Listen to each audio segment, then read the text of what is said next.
Film की शुरुआत होती है जापान से, जहां पर के शिप के द्वारा कुछ अनजान कंटेनर्स जो हैं वो जापान आ जाते हैं और उन कंटेनर्स में लाल चंदन की लकड़ी भरी पड़ी थी और साथ ही पुष्पा भाऊ भी इन्हीं लाल चंदन की लकड़ियों के साथ मौजूद था। जब जापानियों ने देखा तो उन्होंने पुष्पा भाऊ को उल्टा टांग दिया था, लेकिन जैसे तैसे पुष्पा भाऊ ने अपने हाथ छुड़ाए और इन जापानियों से फाइट करने लगे। मालूम चलता है कि दरअसल में इन लोगों ने लाल चंदन की लकड़ियां तो अपने पास रखी, लेकिन कई दिनों से पेमेंट नहीं कर रहे थे, जिस वजह से पुष्पा भाऊ को ही यहाँ पर आना पड़ा। तो यहाँ पर पुष्पा भाऊ इन लोगों से एक बहुत ही तगड़ी फाइट करता है, लेकिन आखिरी में पुष्पा भाऊ को गोली लग जाती है और वो समुद्र में गिर जाता है। लेकिन तभी मालूम चलता है कि ये महज एक सपना था। अब मालूम चलता है कि पुष्पा भाऊ सिंडिकेट का लीडर बन चुका है और लाल चंदन की लकड़ियों को कहाँ पर भेजा जाना चाहिए ये सब कुछ पुष्पा डिसाइड करता है। पुष्पा तो पूरी तरह से राज ही कर रहा था, लेकिन उसके बहुत सारे दुश्मन भी हैं। उनमें से पहले नंबर का दुश्मन है भगत सिंह शेखावत, जो कि आईपीएस है। फिल्म के पहले भाग में पुष्पा ने शेखावत को नंगा दौड़ाया था, तो अपनी बेइज्जती का बदला लेने के लिए शेखावत कुछ भी कर सकता है, इसीलिए वो एक प्लान बनाता है। जब पुष्पा के लड़के जंगल में जाकर लाल चंदन की लकड़ियों को काटने जाते हैं तो यहाँ पर भगत सिंह शेखावत भी मजदूर के रूप में उनके साथ मिल जाता है और जब वो वहाँ पर पहुंचा तो इन सभी को प्लान बनाकर अरेस्ट कर लिया गया, क्योंकि लाल चंदन की तस्करी में हमेशा पुष्पा बच जाया करता था, क्योंकि उनके पास कोई भी सबूत नहीं थे। शेखावत इन मजदूरों को पूरी तरह से मारता है और इन सभी 230 मजदूरों को जेल में डाल देता है, जिसके बाद एंट्री होती है पुष्पा भाऊ की, जो कि पुलिस स्टेशन पहुंचते हैं। लेकिन वहाँ पर शेखावत मौजूद नहीं था, लेकिन कुछ इंस्पेक्टर्स मौजूद थे। यहाँ पर पुष्पा भाऊ सारे मजदूरों को लेने के लिए नहीं आए थे, बल्कि सिर्फ और सिर्फ सीनू को लेने के लिए आए थे, क्योंकि आज उसकी शादी है। जब पुष्पा यहाँ से सीनू को ले जाने लगा तो उसने देखा कि सीनू के ऊपर बहुत सारे चोट के निशान हैं। जब उसने अपने सारे मजदूरों को देखा तो उसका दिमाग खराब हो गया, क्योंकि पुष्पा के सारे मजदूरों को शेखावत ने जंगल में बुरी तरह से मारा पीटा था, जिस वजह से वो बुरी तरह से इंजर्ड थे। ये देखकर पुष्पा भाऊ पुलिस इंस्पेक्टर से कहता है कि इन लोगों पर शेखावत सर ने हाथ उठाया है, इसका मतलब कि आपने पुष्पा के ऊपर हाथ उठाया है, इसलिए वो यहाँ से इन सभी को लेकर जा रहा है। ये देखकर इंस्पेक्टर और बाकी पुलिस वाले कहते हैं कि अगर आप इन सभी लोगों को लेकर चले जाएंगे तो साथ ही हमारी नौकरी भी चले जाएगी। ये सुनकर पुष्पा भाऊ इनको कहता है कि आज से तुम्हारे रिटायरमेंट तक जितना भी पैसा तुम जोड़ने वाले हो उन सारे पैसों को वो देगा, मतलब कि आज तुम्हारा रिटायरमेंट हो रहा है। पुष्पा उन सभी का रिटायरमेंट कर देता है और जब शेखावत पुलिस स्टेशन पहुंचा तो वहाँ पर कोई भी मौजूद नहीं था। वो समझ गया था कि सभी को पुष्पा भाऊ ने खरीद लिया है। तो इस तरह से पुष्पा भाऊ इलीगल काम तो करता है, लेकिन वो अपने मजदूरों का बहुत ज्यादा ख्याल रखता है और साथ ही वो अपनी बीवी श्रीवल्ली से भी बहुत ज्यादा प्यार करता है। अब अगले दिन हम देखते हैं कि श्रीवल्ली जब मंदिर में पूजा करने के लिए जाती है और बाबा की मूर्ति के लिए जब कुछ गहने और मुकुट लेकर जाती है तो उसी मंदिर में पुष्पा का सौतेला भाई मुरली भी मौजूद था और वो यहाँ पर श्रीवल्ली से कह रहा था कि आप पूजा तो करवा लोगे, लेकिन क्या तुम्हारे पास खुद का गोत्र है, खुद का सरनेम है। मुरली हमेशा उन्हें नीचा दिखाता है, लेकिन मुरली की बेटी कावेरी उन्हें पसंद करती है, वो उनके साथ रिश्ता निभाना चाहती है और कावेरी श्रीवल्ली को चाची बुलाती है, लेकिन मुरली कावेरी को उनसे मना करता है कि वो उनसे बात ना करे। पुष्पा श्रीवल्ली की सारी बात मानता है और आज पुष्पा संतप्पा के साथ मिलकर सीएम से मिलने वाला था, इसलिए श्रीवल्ली यहाँ पर पुष्पा से कहती है कि अगर तुम जा ही रहे हो तो सीएम के साथ फोटो खिंचवा कर लाना ताकि हम उसे फ्रेम करवा कर हॉल में लगाएं। पुष्पा ने अपनी बीवी से वादा कर लिया था, लेकिन जब वो वहाँ पर पहुंचा तो वहाँ पर कुछ और ही हो गया। पुष्पा भले ही सिंडिकेट की ओर से सीएम को फंडिंग देता है, लेकिन सीएम यहाँ पर पुष्पा के साथ फोटो क्लिक नहीं करवाता। उनका मानना ये है कि ये ज्योति जो है वो पैर में ही रहनी चाहिए, उसे हाथ में नहीं पहना करते। साथ ही उन्होंने श्रीवल्ली के बारे में भी एक दो बातें बोली थी। ये देखकर यहाँ पर पुष्पा को बिल्कुल भी अच्छा नहीं लगा था। बाहर आने पर पुष्पा ने सितप्पा से कहा कि अगर आप सीएम होंगे तो क्या आप भी मेरे साथ फोटो नहीं क्लिक करवाएंगे, जिस पर के सितप्पा कहता है तुम्हें चाहे कुछ भी बन जाऊं, मैं तेरे साथ फोटो जरूर क्लिक करवाऊंगा क्योंकि तू मेरा भाई है। तब यहाँ पर पुष्पा ने उनसे कहा तो फिर सीएम बनने की तैयारी कर लो। पुष्पा सितप्पा से एकदम सीधा सवाल पूछता है कि सीएम बनने के लिए लगभग कितने रुपए की जरूरत पड़ेगी। सितप्पा यहाँ पर कहता है कि लगभग 100 करोड़ रुपए की जरूरत पड़ेगी। पुष्पा यहाँ पे उसे कहता है कि मैं तुम्हें 500 करोड़ दूंगा, लेकिन सीएम तुमने ही बनना है। इसके बाद सितप्पा सेंट्रल मिनिस्टर से मिलने के लिए जाता है, क्योंकि पुष्पा ने ही सितप्पा से कहा था कि वो सेंट्रल मिनिस्टर से मिले। सेंट्रल मिनिस्टर का एक भाई भी है और सितप्पा पुष्पा के कहने पर ही सीएम की बात करने के लिए सेंट्रल मिनिस्टर के पास गया था। साथ ही पुष्पा ने उनके पास एक सोफा भिजवाया था जिसके अंदर 25 करोड़ रुपए थे। सितप्पा ने जब ये सारी चीजें देखी तो उन्होंने पुष्पा से कहा कि ये सब कुछ ठीक नहीं है, इस तरह से पैसा बहाना ठीक नहीं है, क्योंकि हमें बचाना होगा, क्योंकि 500 करोड़ रुपए ऐसे ही नहीं मिल जाते। लेकिन पुष्पा के पास कुछ प्लान थे जो कि वो सितप्पा को बताता है। वो कहता है कि अब पुष्पा नेशनल नहीं रहा बल्कि इंटरनेशनल हो गया है।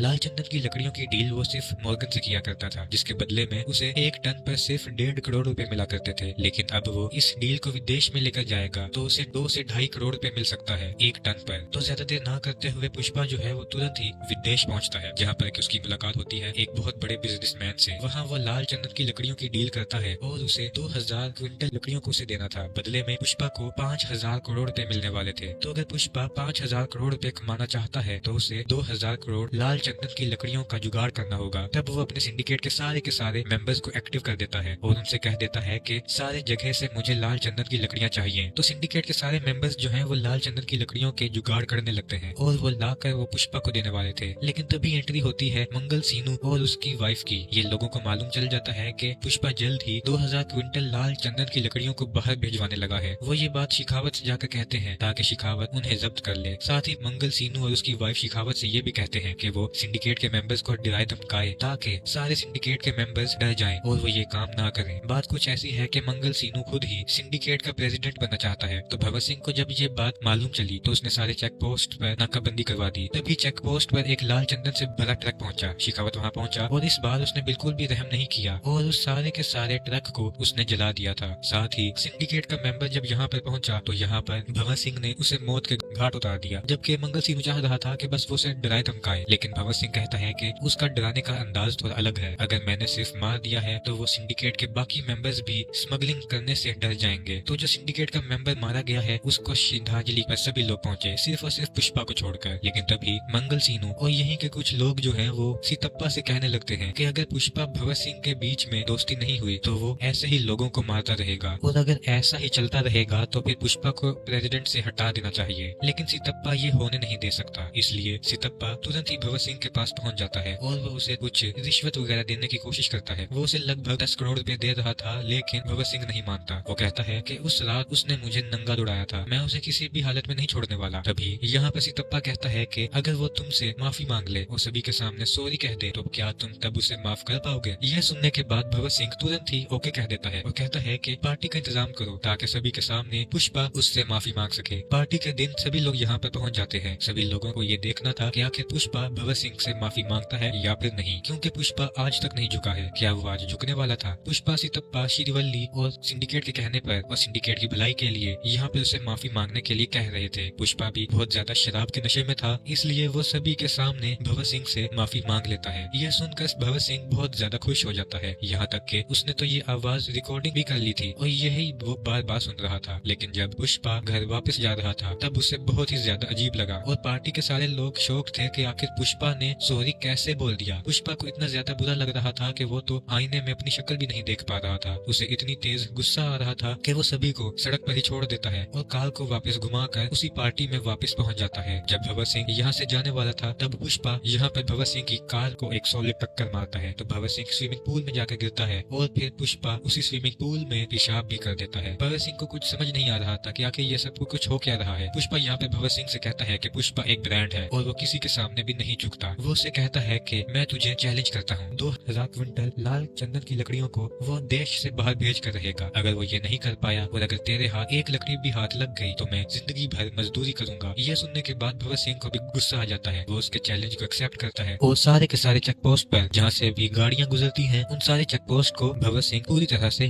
बंद कर देता है। लेकिन तभी भगत सिंह ने देखा कि जो ब्रिज है उसके नीचे जो नदी है वो पूरी तरह से सूखी है, क्योंकि गर्मियों का दिन था। वो समझ गया था कि पुष्पा जरूर इन्हीं नदियों के द्वारा अपने ट्रक को निकालने वाला था। उसका शक एकदम सही निकला था, क्योंकि पुष्पा के सारे लाल चंदन के ट्रक जो है वो नदियों के द्वारा ही बाहर जा रहे थे। तो पुलिस की जीप इन्हें कई बार पकड़ने की कोशिश करती है लेकिन वो नहीं पकड़ पाते। लेकिन आखिर में भगत सिंह जो है वो इनके ट्रक के सामने आ जाता है और एक बड़ी सी शॉटगन लेकर इनके ऊपर फायरिंग कर देता है। तभी कटलेट जो है वो पुष्पा के पास कॉल करके ये सारी जानकारियां बताता है। पुष्पा कहता है कि तुम वहाँ से कूद जाओ, जितने भी ट्रक हैं सारे ड्राइवर्स को वहाँ से बाहर निकालो, मुझे किसी भी इंसान की जान को खतरे में नहीं डालना है। यहाँ पर कटलेट जब उसकी बात सुनता है तो सारे ड्राइवर्स को लेकर यहाँ से चला जाता है और भगत सिंह इन लोगों पर फायरिंग कर रहा था और ट्रक में जितनी भी लाल चंदन की लकड़ियां थी वो उन्हें भी जब्त कर लेता है। ये देखकर भगत सिंह, मंगल सीनू और उसकी वाइफ को बहुत ही ज्यादा अच्छा लगा था। वो तो एंजॉय कर रहे थे। मीडिया के सामने उन्होंने सारी बात कह भी दी थी कि ये सारे लाल चंदन की लकड़ियां पुष्पा की है। लेकिन थोड़ी ही देर के बाद मालूम चला कि वो सारी लाल चंदन की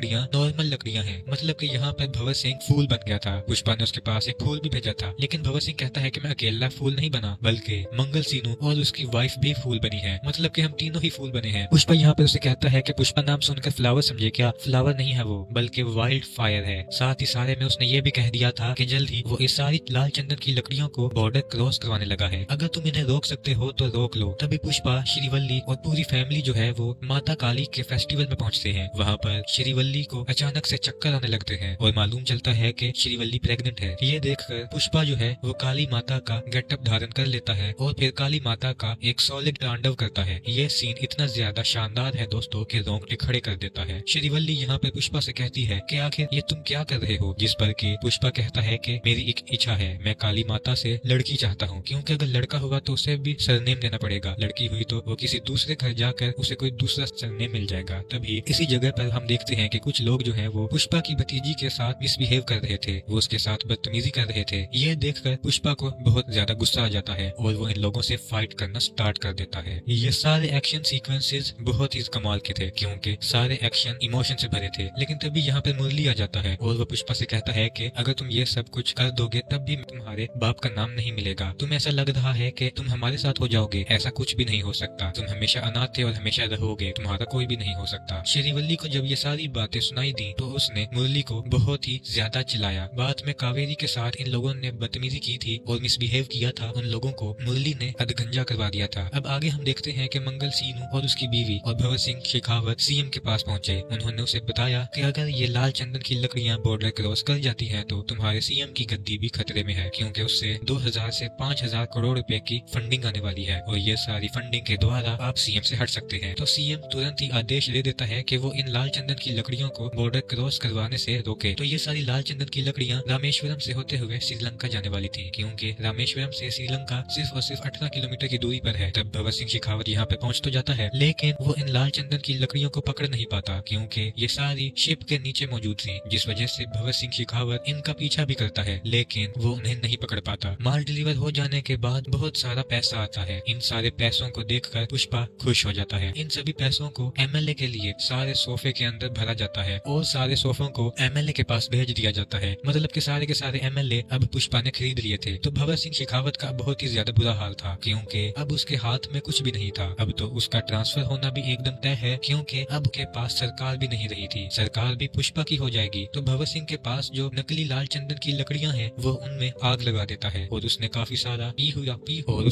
सारी पी हुई थी, तो वो वहीं पर रुक जाता है, जिससे कि ब्लास्ट हो जाता है और भगत सिंह शेखावत मारा जाता है। हालांकि उसकी डेड बॉडी को दिखाया नहीं गया और ना ही ये बताया गया कि वो मारा गया है। और फिर कुछ दिनों के बाद हम देखते हैं कि सीएम अब बदले जा चुके हैं। अब सीएम सितप्पा बन चुका था सिर्फ और सिर्फ पुष्पा की वजह से, क्योंकि उसने सारे एमएलए खरीद लिए थे। और जैसा कि पुष्पा ने वादा किया था कि जो 24 जुलाई को उसके घर पर सीएम खुद आएंगे और वो उसके साथ खाना भी खाएंगे और फोटो भी खिंचवाएंगे। तो आज 24 जुलाई थी, सितप्पा यहाँ पर आता है, फोटो खिंचवाता है और सितप्पा श्रीवल्ली से कहता है कि तुम्हारी फोटो की वजह से मैं सीएम बना। और पुष्पा ने आज का दिन इसलिए सिलेक्ट किया क्योंकि आज श्रीवल्ली का जन्मदिन था, इसलिए यहाँ पर एक छोटा सा सेलिब्रेशन होता है, सभी लोग इसे सेलिब्रेट करते हैं। तो भले ही सितप्पा सीएम जरूर बन चुका था, लेकिन पूरे राज पर पुष्पा राज कर रहा था। सभी लोग उसे बहुत ज्यादा मानने पूजने लगे थे। और फिर एक दिन पुष्पा की भाभी मतलब कि मुरली की पत्नी जो है वो पुष्पा के घर आ जाती है। वो उन्हें बताती है कि कावेरी को कुछ लोगों ने किडनैप कर लिया है और वो बदले में 2 करोड़ रुपए मांग रहे हैं और अगर उन्हें नहीं दिए तो वो कावेरी को मार डालेंगे। ये बात जब पुष्पा को मालूम चली तो वो पहले तो न्यूज चैनल वालों के पास गया। वहाँ लाइव आकर उसने लोगों से कहा कि अगर मेरी भतीजी कावेरी को कुछ भी हुआ तो वो उन्हें रप्पा रप्पा करके जान से मार डालेगा। उनके पास सिर्फ और सिर्फ 1 घंटा है, 1 घंटे के अंदर अगर वो उसे सौंप देते हैं तो वो उन्हें रहम की भीख दे देगा। ये बातें सितप्पा और सेंट्रल मिनिस्टर को भी मालूम थी, लेकिन यहाँ पर एक बात मालूम चलती है कि जिन लोगों ने उसे किडनैप किया है वो कोई और नहीं बल्कि सेंट्रल मिनिस्टर का भाई का बेटा होता है, मतलब कि सेंट्रल मिनिस्टर का भतीजा। इसलिए यहाँ सेंट्रल मिनिस्टर सितप्पा से पुष्पा के पास कॉल करवाता है। वो लोग पुष्पा से कहते हैं कि वो सेंट्रल मिनिस्टर का भतीजा है, इसलिए वो उसके साथ कुछ भी ना करें, हम उससे जल्द से जल्द कांटेक्ट कर लेंगे और वो कावेरी को छोड़ देगा। अगर उसके साथ कुछ कर भी दे तब भी तुम्हें कुछ नहीं करना है। लेकिन पुष्पा कहता है कि मुझे कोई भी फर्क नहीं पड़ता, सेंट्रल मिनिस्टर भाड़ में जाए और सितप्पा सीएम भी भाड़ में जाए, मुझे किसी से भी कोई भी लेना देना नहीं है। तो सेंट्रल मिनिस्टर का भतीजा 10 करोड़ रुपए पुष्पा से मांग रहा था और अकेले ही पुष्पा को उसके अड्डे पर बुला रहा था। पुष्पा मान जाता है और हेलीकॉप्टर से वो वहाँ पे पहुंच भी जाता है। यहाँ पे पहुंचकर तो सबसे पहले वो शॉटगन से फायर करता है, लेकिन बाद में मिनिस्टर का बेटा पुष्पा से कहता है कि तेरी भतीजी के ऊपर भी गन पॉइंट है, इसलिए तुझे थोड़ा ठंडा रहना पड़ेगा। तो यहाँ पे पुष्पा उन्हें गन दे देता है और फिर बाद में ये लोग पुष्पा को बुरी तरह से मारने लगते हैं। इन्हें बहुत अच्छे से मालूम है कि पुष्पा के हाथ बंधे रहने के बावजूद ये कमाल कर सकता है और सभी को बुरी तरह से मार भी सकता है, इसलिए इस बार वो बिल्कुल भी रिस्क नहीं लेता। इस बार वो उसके हाथ बांधते हैं, पैर भी बांध देते हैं और फिर वो लोग कावेरी की इज्जत पर हाथ भी डालने लगते हैं। ये देखकर पुष्पा को बहुत ही ज्यादा गुस्सा आया था और फिर वो उड़ उड़कर इन्हें मुंह से काट काट कर बुरी तरह से मार डालने लगता है। दोस्तों ये एक्शन सीक्वेंस बहुत ही कमाल का था। तो मिनिस्टर का भाई भी वहाँ पहुंच चुका था, तो पुष्पा ने मिनिस्टर के भाई समेत भतीजे को भी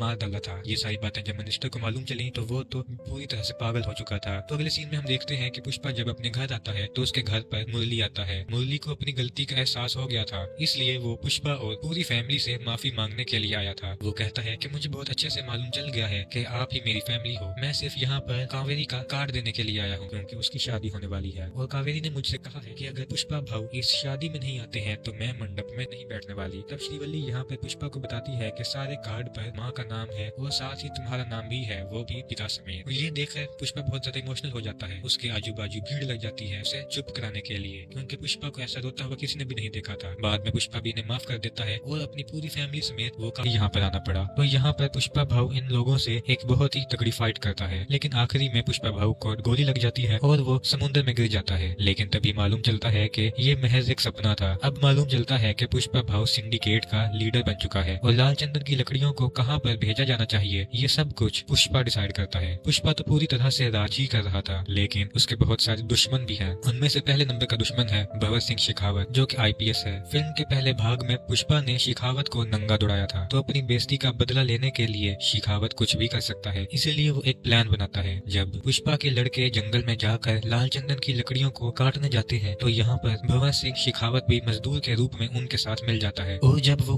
वहाँ पर पहुंचा तो इन सभी को प्लान बनाकर अरेस्ट कर लिया गया, क्योंकि लाल चंदन की तस्करी में हमेशा पुष्पा बच जाया करता था क्योंकि उनके पास कोई भी सबूत नहीं थे। शेखावत इन मजदूरों को पूरी तरह से मारता है और इन सभी 230 मजदूरों को जेल में डाल देता है, जिसके बाद एंट्री होती है पुष्पा भाऊ की, जो कि पुलिस स्टेशन पहुंचते हैं। लेकिन वहाँ पर शेखावत मौजूद नहीं था, लेकिन कुछ इंस्पेक्टर्स मौजूद थे। यहाँ पर पुष्पा भाऊ सारे मजदूरों को लेने के लिए नहीं आए थे, बल्कि सिर्फ और सिर्फ सीनू को लेने के लिए आए थे, क्योंकि आज उसकी शादी है। जब पुष्पा यहाँ से सीनू को ले जाने लगा तो उसने देखा कि सीनू के ऊपर बहुत सारे चोट के निशान हैं। जब उसने अपने सारे मजदूरों को देखा तो उसका दिमाग खराब हो गया, क्योंकि पुष्पा के सारे मजदूरों को शेखावत ने जंगल में बुरी तरह से मारा पीटा था, जिस वजह से वो बुरी तरह से इंजर्ड थे। ये देखकर पुष्पा भाऊ पुलिस इंस्पेक्टर से कहता है कि इन लोगों पर शेखावत सर ने हाथ उठाया है, इसका मतलब कि आपने पुष्पा के ऊपर हाथ उठाया है, इसलिए वो यहाँ से इन सभी को लेकर जा रहा है। ये देखकर इंस्पेक्टर और बाकी पुलिस वाले कहते हैं कि अगर आप इन सभी लोगों को लेकर चले जाएंगे तो साथ ही हमारी नौकरी भी चले जाएगी। ये सुनकर पुष्पा भाऊ इनको कहता है कि आज से तुम्हारे रिटायरमेंट तक जितना भी पैसा तुम जोड़ने वाले हो उन सारे पैसों को वो देगा, मतलब कि आज तुम्हारा रिटायरमेंट हो रहा है। पुष्पा उन सभी का रिटायरमेंट कर देता है और जब शेखावत पुलिस स्टेशन पहुंचा तो वहाँ पर कोई भी मौजूद नहीं था। वो समझ गया था कि सभी को पुष्पा भाऊ ने खरीद लिया है। तो इस तरह से पुष्पा भाऊ इलीगल काम तो करता है, लेकिन वो अपने मजदूरों का बहुत ज्यादा ख्याल रखता है और साथ ही वो अपनी बीवी श्रीवल्ली से भी बहुत ज्यादा प्यार करता है। अब अगले दिन हम देखते हैं कि श्रीवल्ली जब मंदिर में पूजा करने के लिए जाती है और बाबा की मूर्ति के लिए जब कुछ गहने और मुकुट लेकर जाती है तो उसी मंदिर में पुष्पा का सौतेला भाई मुरली भी मौजूद था और वो यहाँ पर श्रीवल्ली से कह रहा था कि आप पूजा तो करवा लोगे, लेकिन क्या तुम्हारे पास खुद का गोत्र है, खुद का सरनेम है। मुरली हमेशा उन्हें नीचा दिखाता है, लेकिन मुरली की बेटी कावेरी उन्हें पसंद करती है, वो उनके साथ रिश्ता निभाना चाहती है और कावेरी श्रीवल्ली को चाची बुलाती है, लेकिन मुरली कावेरी को उनसे मना करता है कि वो उनसे बात ना करे। पुष्पा श्रीवल्ली की सारी बात मानता है और आज पुष्पा संतप्पा के साथ मिलकर सीएम से मिलने वाला था, इसलिए श्रीवल्ली यहाँ पर पुष्पा से कहती है कि अगर तुम जा ही रहे हो तो सीएम के साथ फोटो खिंचवा कर लाना ताकि हम उसे फ्रेम करवा कर हॉल में लगाएं। पुष्पा ने अपनी बीवी से वादा कर लिया था, लेकिन जब वो वहाँ पर पहुंचा तो वहाँ पर कुछ और ही हो गया। पुष्पा भले ही सिंडिकेट की ओर से सीएम को फंडिंग देता है, लेकिन सीएम यहाँ पर पुष्पा के साथ फोटो क्लिक नहीं करवाता। उनका मानना ये है कि ये ज्योति जो है वो पैर में ही रहनी चाहिए, उसे हाथ में नहीं पहना करते। साथ ही उन्होंने श्रीवल्ली के बारे में भी एक दो बातें बोली थी। ये देखकर यहाँ पर पुष्पा को बिल्कुल भी अच्छा नहीं लगा था। बाहर आने पर पुष्पा ने सितप्पा से कहा कि अगर आप सीएम होंगे तो क्या आप भी मेरे साथ फोटो नहीं क्लिक करवाएंगे, जिस पर के सितप्पा कहता है तुम्हें चाहे कुछ भी बन जाऊं, मैं तेरे साथ फोटो जरूर क्लिक करवाऊंगा क्योंकि तू मेरा भाई है। तब यहाँ पर पुष्पा ने उनसे कहा तो फिर सीएम बनने की तैयारी कर लो। पुष्पा सितप्पा से एकदम सीधा सवाल पूछता है कि सीएम बनने के लिए लगभग कितने रुपए की जरूरत पड़ेगी। सितप्पा यहाँ पर कहता है कि लगभग 100 करोड़ रुपए की जरूरत पड़ेगी। जाएगी। पुष्पा यहाँ पे उसे कहता है कि मैं तुम्हें 500 करोड़ दूंगा, लेकिन सीएम तुमने ही बनना है। इसके बाद सितप्पा सेंट्रल मिनिस्टर से मिलने के लिए जाता है, क्योंकि पुष्पा ने ही सितप्पा से कहा था कि वो सेंट्रल मिनिस्टर से मिले। सेंट्रल मिनिस्टर का एक भाई भी है और सितप्पा पुष्पा के कहने पर ही सीएम की बात करने के लिए सेंट्रल मिनिस्टर के पास गया था। साथ ही पुष्पा ने उनके पास एक सोफा भिजवाया था जिसके अंदर 25 करोड़ रुपए थे। सितप्पा ने जब ये सारी चीजें देखी तो उन्होंने पुष्पा से कहा कि ये सब कुछ ठीक नहीं है, इस तरह से पैसा बहाना ठीक नहीं है, क्योंकि हमें बचाना होगा, क्योंकि 500 करोड़ रुपए ऐसे ही नहीं मिल जाते। लेकिन पुष्पा के पास कुछ प्लान थे जो कि वो सितप्पा को बताता है। वो कहता है कि अब पुष्पा नेशनल नहीं रहा बल्कि इंटरनेशनल हो गया है।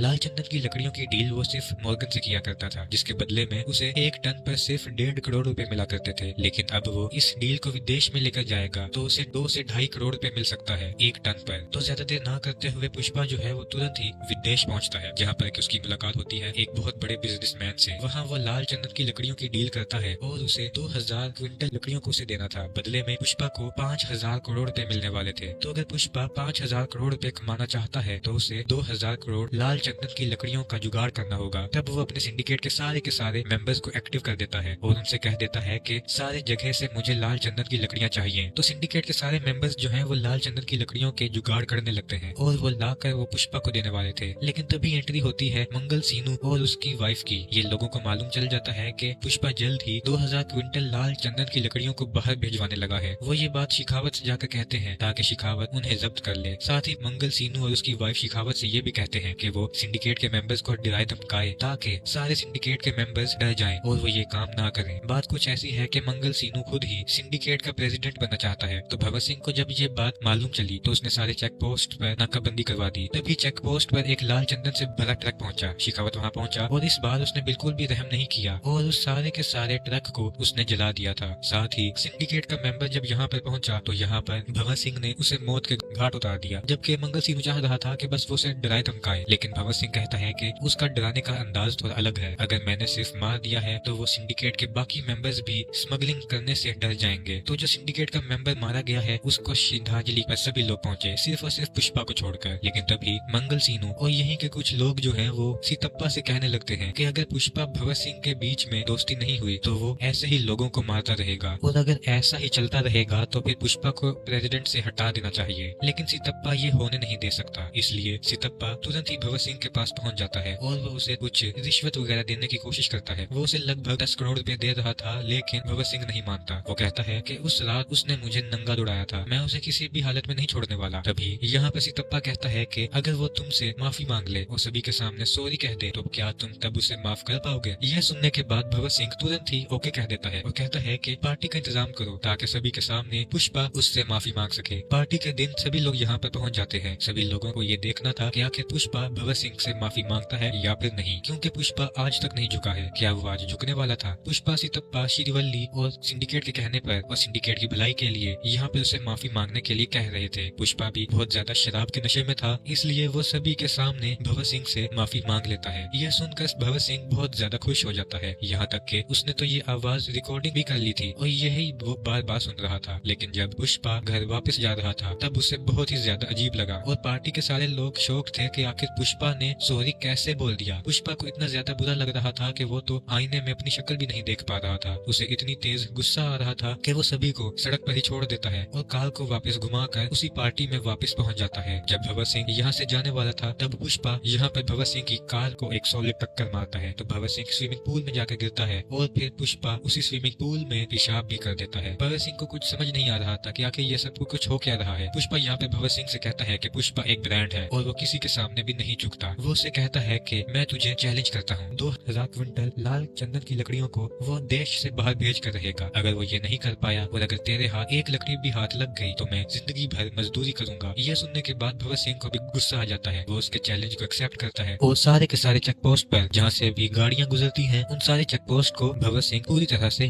बंद कर देता है। लेकिन तभी भगत सिंह ने देखा कि जो ब्रिज है उसके नीचे जो नदी है वो पूरी तरह से सूखी है, क्योंकि गर्मियों का दिन था। वो समझ गया था कि पुष्पा जरूर इन्हीं नदियों के द्वारा अपने ट्रक को निकालने वाला था। उसका शक एकदम सही निकला था, क्योंकि पुष्पा के सारे लाल चंदन के ट्रक जो है वो नदियों के द्वारा ही बाहर जा रहे थे। तो पुलिस की जीप इन्हें कई बार पकड़ने की कोशिश करती है लेकिन वो नहीं पकड़ पाते। लेकिन आखिर में भगत सिंह जो है वो इनके ट्रक के सामने आ जाता है और एक बड़ी सी शॉटगन लेकर इनके ऊपर फायरिंग कर देता है। तभी कटलेट जो है वो पुष्पा के पास कॉल करके ये सारी जानकारियां बताता है। पुष्पा कहता है कि तुम वहाँ से कूद जाओ, जितने भी ट्रक हैं सारे ड्राइवर्स को वहाँ से बाहर निकालो, मुझे किसी भी इंसान की जान को खतरे में नहीं डालना है। यहाँ पर कटलेट जब उसकी बात सुनता है तो सारे ड्राइवर्स को लेकर यहाँ से चला जाता है और भगत सिंह इन लोगों पर फायरिंग कर रहा था और ट्रक में जितनी भी लाल चंदन की लकड़ियां थी वो उन्हें भी जब्त कर लेता है। ये देखकर भगत सिंह, मंगल सीनू और उसकी वाइफ को बहुत ही ज्यादा अच्छा लगा था। वो तो एंजॉय कर रहे थे। मीडिया के सामने उन्होंने सारी बात कह भी दी थी कि ये सारे लाल चंदन की लकड़ियां पुष्पा की है, लेकिन थोड़ी ही देर के बाद मालूम चला कि वो सारी लाल चंदन की लकड़ियां नॉर्मल लकड़ियां हैं। मतलब कि यहाँ पर भगत सिंह फूल बन गया था। पुष्पा ने उसके पास एक फूल भी भेजा था, लेकिन भगत सिंह कहता है कि मैं अकेला फूल नहीं बना, बल्कि मंगल सीनू और उसकी वाइफ भी फूल बनी है, मतलब कि हम तीनों ही फूल बने हैं। पुष्पा यहाँ पर उसे कहता है कि पुष्पा नाम सुनकर फ्लावर समझे क्या? फ्लावर नहीं है वो, बल्कि वाइल्ड फायर है। साथ ही सारे में उसने ये भी कह दिया था कि जल्द ही वो इस सारी लाल चंदन की लकड़ियों को बॉर्डर क्रॉस करवाने लगा है। अगर तुम इन्हें रोक सकते हो तो रोक लो। तभी पुष्पा, श्रीवल्ली और पूरी फैमिली जो है वो माता काली के फेस्टिवल में पहुंचते हैं। वहाँ पर श्रीवल्ली को अचानक से चक्कर आने लगते हैं और मालूम चलता है कि श्रीवल्ली प्रेग्नेंट है। ये देखकर पुष्पा जो है वो काली माता का गेटअप धारण कर लेता है और फिर काली माता का एक सॉलिड तांडव करता है। ये सीन इतना ज्यादा शानदार है दोस्तों कि रोंगटे खड़े कर देता है। श्रीवल्ली यहाँ पे पुष्पा से कहती है कि आखिर ये तुम क्या कर रहे हो? जिस पर कि पुष्पा कहता है कि मेरी एक इच्छा है, मैं काली माता से लड़की चाहता हूँ, क्योंकि अगर लड़का हुआ तो उसे भी सरनेम देना पड़ेगा, लड़की हुई तो वो किसी दूसरे घर जाकर उसे कोई दूसरा सरनेम मिल जाएगा। तभी इसी जगह पर हम देखते हैं कि कुछ लोग जो है वो पुष्पा की भतीजी के साथ मिसबिहेव कर रहे थे, वो उसके साथ बदतमीजी कर रहे थे। ये देखकर पुष्पा को बहुत ज्यादा गुस्सा आ जाता है और वो इन लोगों से फाइट करना स्टार्ट कर देता है। ये सारे एक्शन सीक्वेंसेस बहुत ही कमाल के थे, क्योंकि सारे एक्शन इमोशन से भरे थे। लेकिन तभी यहाँ पर मुरली आ जाता है और वो पुष्पा से कहता है कि अगर तुम ये सब कुछ कर दोगे तब भी तुम्हारे बाप का नाम नहीं मिलेगा। तुम ऐसा लग रहा है कि तुम हमारे साथ हो जाओगे, ऐसा कुछ भी नहीं हो सकता। तुम हमेशा अनाथ थे और हमेशा रहोगे, तुम्हारा कोई भी नहीं हो सकता। श्रीवल्ली को जब ये सारी बातें सुनाई दी तो उसने मुरली को बहुत ही ज्यादा चिल्लाया। बाद में कावेरी के साथ इन लोगों ने बदतमीजी की थी और मिसबिहेव किया था, उन लोगों को मुरली ने अधगंजा करवा दिया था। अब आगे हम देखते हैं कि मंगल सीनू और उसकी बीवी और भगत सिंह शेखावत सीएम के पास पहुंचे। उन्होंने उसे बताया कि अगर ये लाल चंदन की लकड़ियां बॉर्डर क्रॉस कर जाती हैं तो तुम्हारे सीएम की गद्दी भी खतरे में है, क्योंकि उससे 2000 से 5000 करोड़ रुपए की फंडिंग आने वाली है और ये सारी फंडिंग के द्वारा आप सीएम से हट सकते हैं। तो सीएम तुरंत ही आदेश दे देता है कि वो इन लाल चंदन की लकड़ियों को बॉर्डर क्रॉस करवाने से रोके। तो ये सारी लाल चंदन की लकड़ियां रामेश्वरम से होते हुए श्रीलंका जाने वाली थी, क्योंकि रामेश्वरम से श्रीलंका सिर्फ और सिर्फ 18 किलोमीटर की दूरी पर है। तब भगत सिंह शेखावत यहाँ पे पहुंच तो जाता है, लेकिन वो इन लाल चंदन की लकड़ियों को पकड़ नहीं पाता, क्योंकि ये सारी शिप के नीचे मौजूद थी, जिस वजह से भगत सिंह शेखावत इनका पीछा भी करता है, लेकिन वो उन्हें नहीं पकड़ पाता। माल डिलीवर हो जाने के बाद बहुत सारा पैसा आता है। इन सारे पैसों को देखकर पुष्पा खुश हो जाता है। इन सभी पैसों को एमएलए के लिए सारे सोफे के अंदर भरा जाता है और सारे सोफों को एमएलए के पास भेज दिया जाता है। मतलब कि सारे के सारे एमएलए अब पुष्पा ने खरीद लिए थे। तो भगत सिंह शेखावत का बहुत ही ज्यादा बुरा हाल था, क्योंकि अब उसके हाथ में कुछ भी नहीं था। अब तो उसका ट्रांसफर होना भी एकदम तय है, क्योंकि अब के पास सरकार भी नहीं रही थी, सरकार भी पुष्पा की हो जाएगी। तो भगत सिंह के पास जो नकली लाल चंदन की लकड़ियां हैं वो उनमें आग लगा देता है और उसने काफी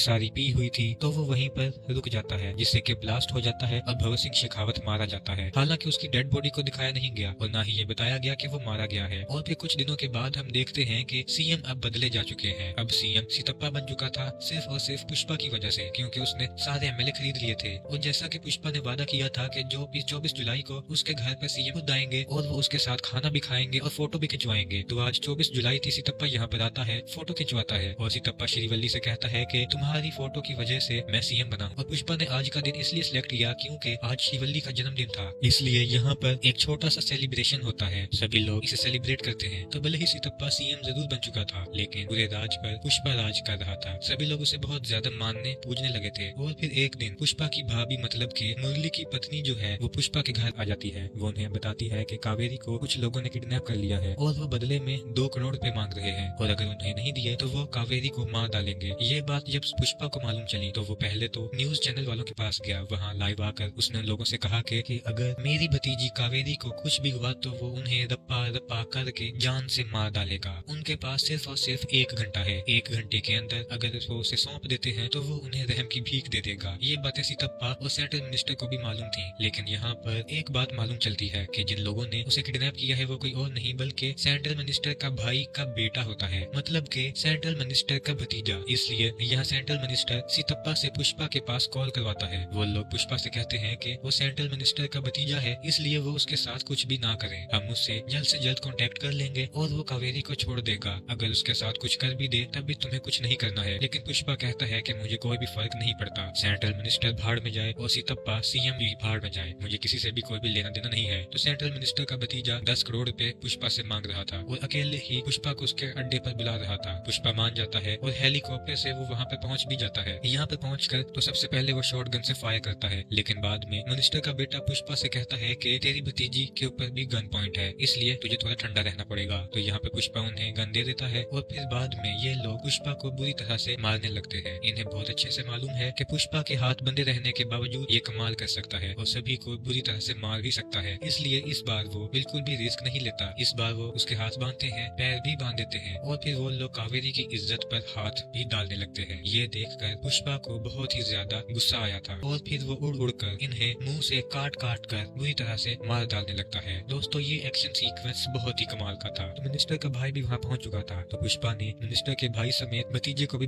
मार डाला था। ये सारी बातें जब मिनिस्टर को मालूम चली तो वो तो पूरी तरह से पागल हो चुका था। तो अगले सीन में हम देखते हैं कि पुष्पा जब अपने घर आता है तो उसके घर पर मुरली आता है। मुरली को अपनी गलती का एहसास हो गया था, इसलिए वो पुष्पा और पूरी फैमिली से माफी मांगने के लिए आया था। वो कहता है कि मुझे बहुत अच्छे से मालूम चल गया है कि आप ही मेरी फैमिली हो, मैं सिर्फ यहाँ पर कावेरी का कार्ड देने के लिए आया हूँ क्योंकि उसकी शादी होने वाली है और कावेरी ने मुझसे कहा है कि अगर पुष्पा भाऊ इस शादी में नहीं आते हैं तो मैं मंडप में नहीं बैठने वाली। तब श्रीवल्ली यहाँ पर पुष्पा को बताती है कि सारे कार्ड पर माँ का नाम है और साथ ही तुम्हारा नाम भी है, वो भी पिता समेत। ये देखकर पुष्पा बहुत ज्यादा इमोशनल हो जाता है। उसके आजू बाजू भीड़ लग जाती है उसे चुप कराने के लिए, क्योंकि पुष्पा को ऐसा रोता हुआ किसी ने भी नहीं देखा था। बाद में पुष्पा भी इन्हें माफ कर देता है और अपनी पूरी फैमिली समेत वो यहाँ पर आना पड़ा। तो यहाँ पर पुष्पा भाऊ इन लोगों से एक बहुत ही तगड़ी फाइट करता है, लेकिन आखिरी में पुष्पा भाऊ को गोली लग जाती है और वो समुद्र में गिर जाता है। लेकिन तभी मालूम चलता है कि ये महज एक सपना था। अब मालूम चलता है कि पुष्पा भाऊ सिंडिकेट का लीडर बन चुका है और लाल चंदन की लकड़ियों को कहाँ पर भेजा जाना चाहिए ये सब कुछ पुष्पा डिसाइड करता है। पुष्पा तो पूरी तरह से राज ही कर रहा था, लेकिन उसके बहुत सारे दुश्मन भी हैं। उनमें से पहले नंबर का दुश्मन है भगत सिंह शेखावत, जो कि आईपीएस है। फिल्म के पहले भाग में पुष्पा ने शेखावत को नंगा दौड़ाया था, तो अपनी बेइज्जती का बदला लेने के लिए शेखावत कुछ भी कर सकता है, इसीलिए वो एक प्लान बनाता है। जब पुष्पा के लड़के जंगल में जाकर लाल चंदन की लकड़ियों को काटने जाते हैं तो यहाँ पर भगत सिंह शेखावत भी मजदूर के रूप में उनके साथ मिल जाता है और जब वो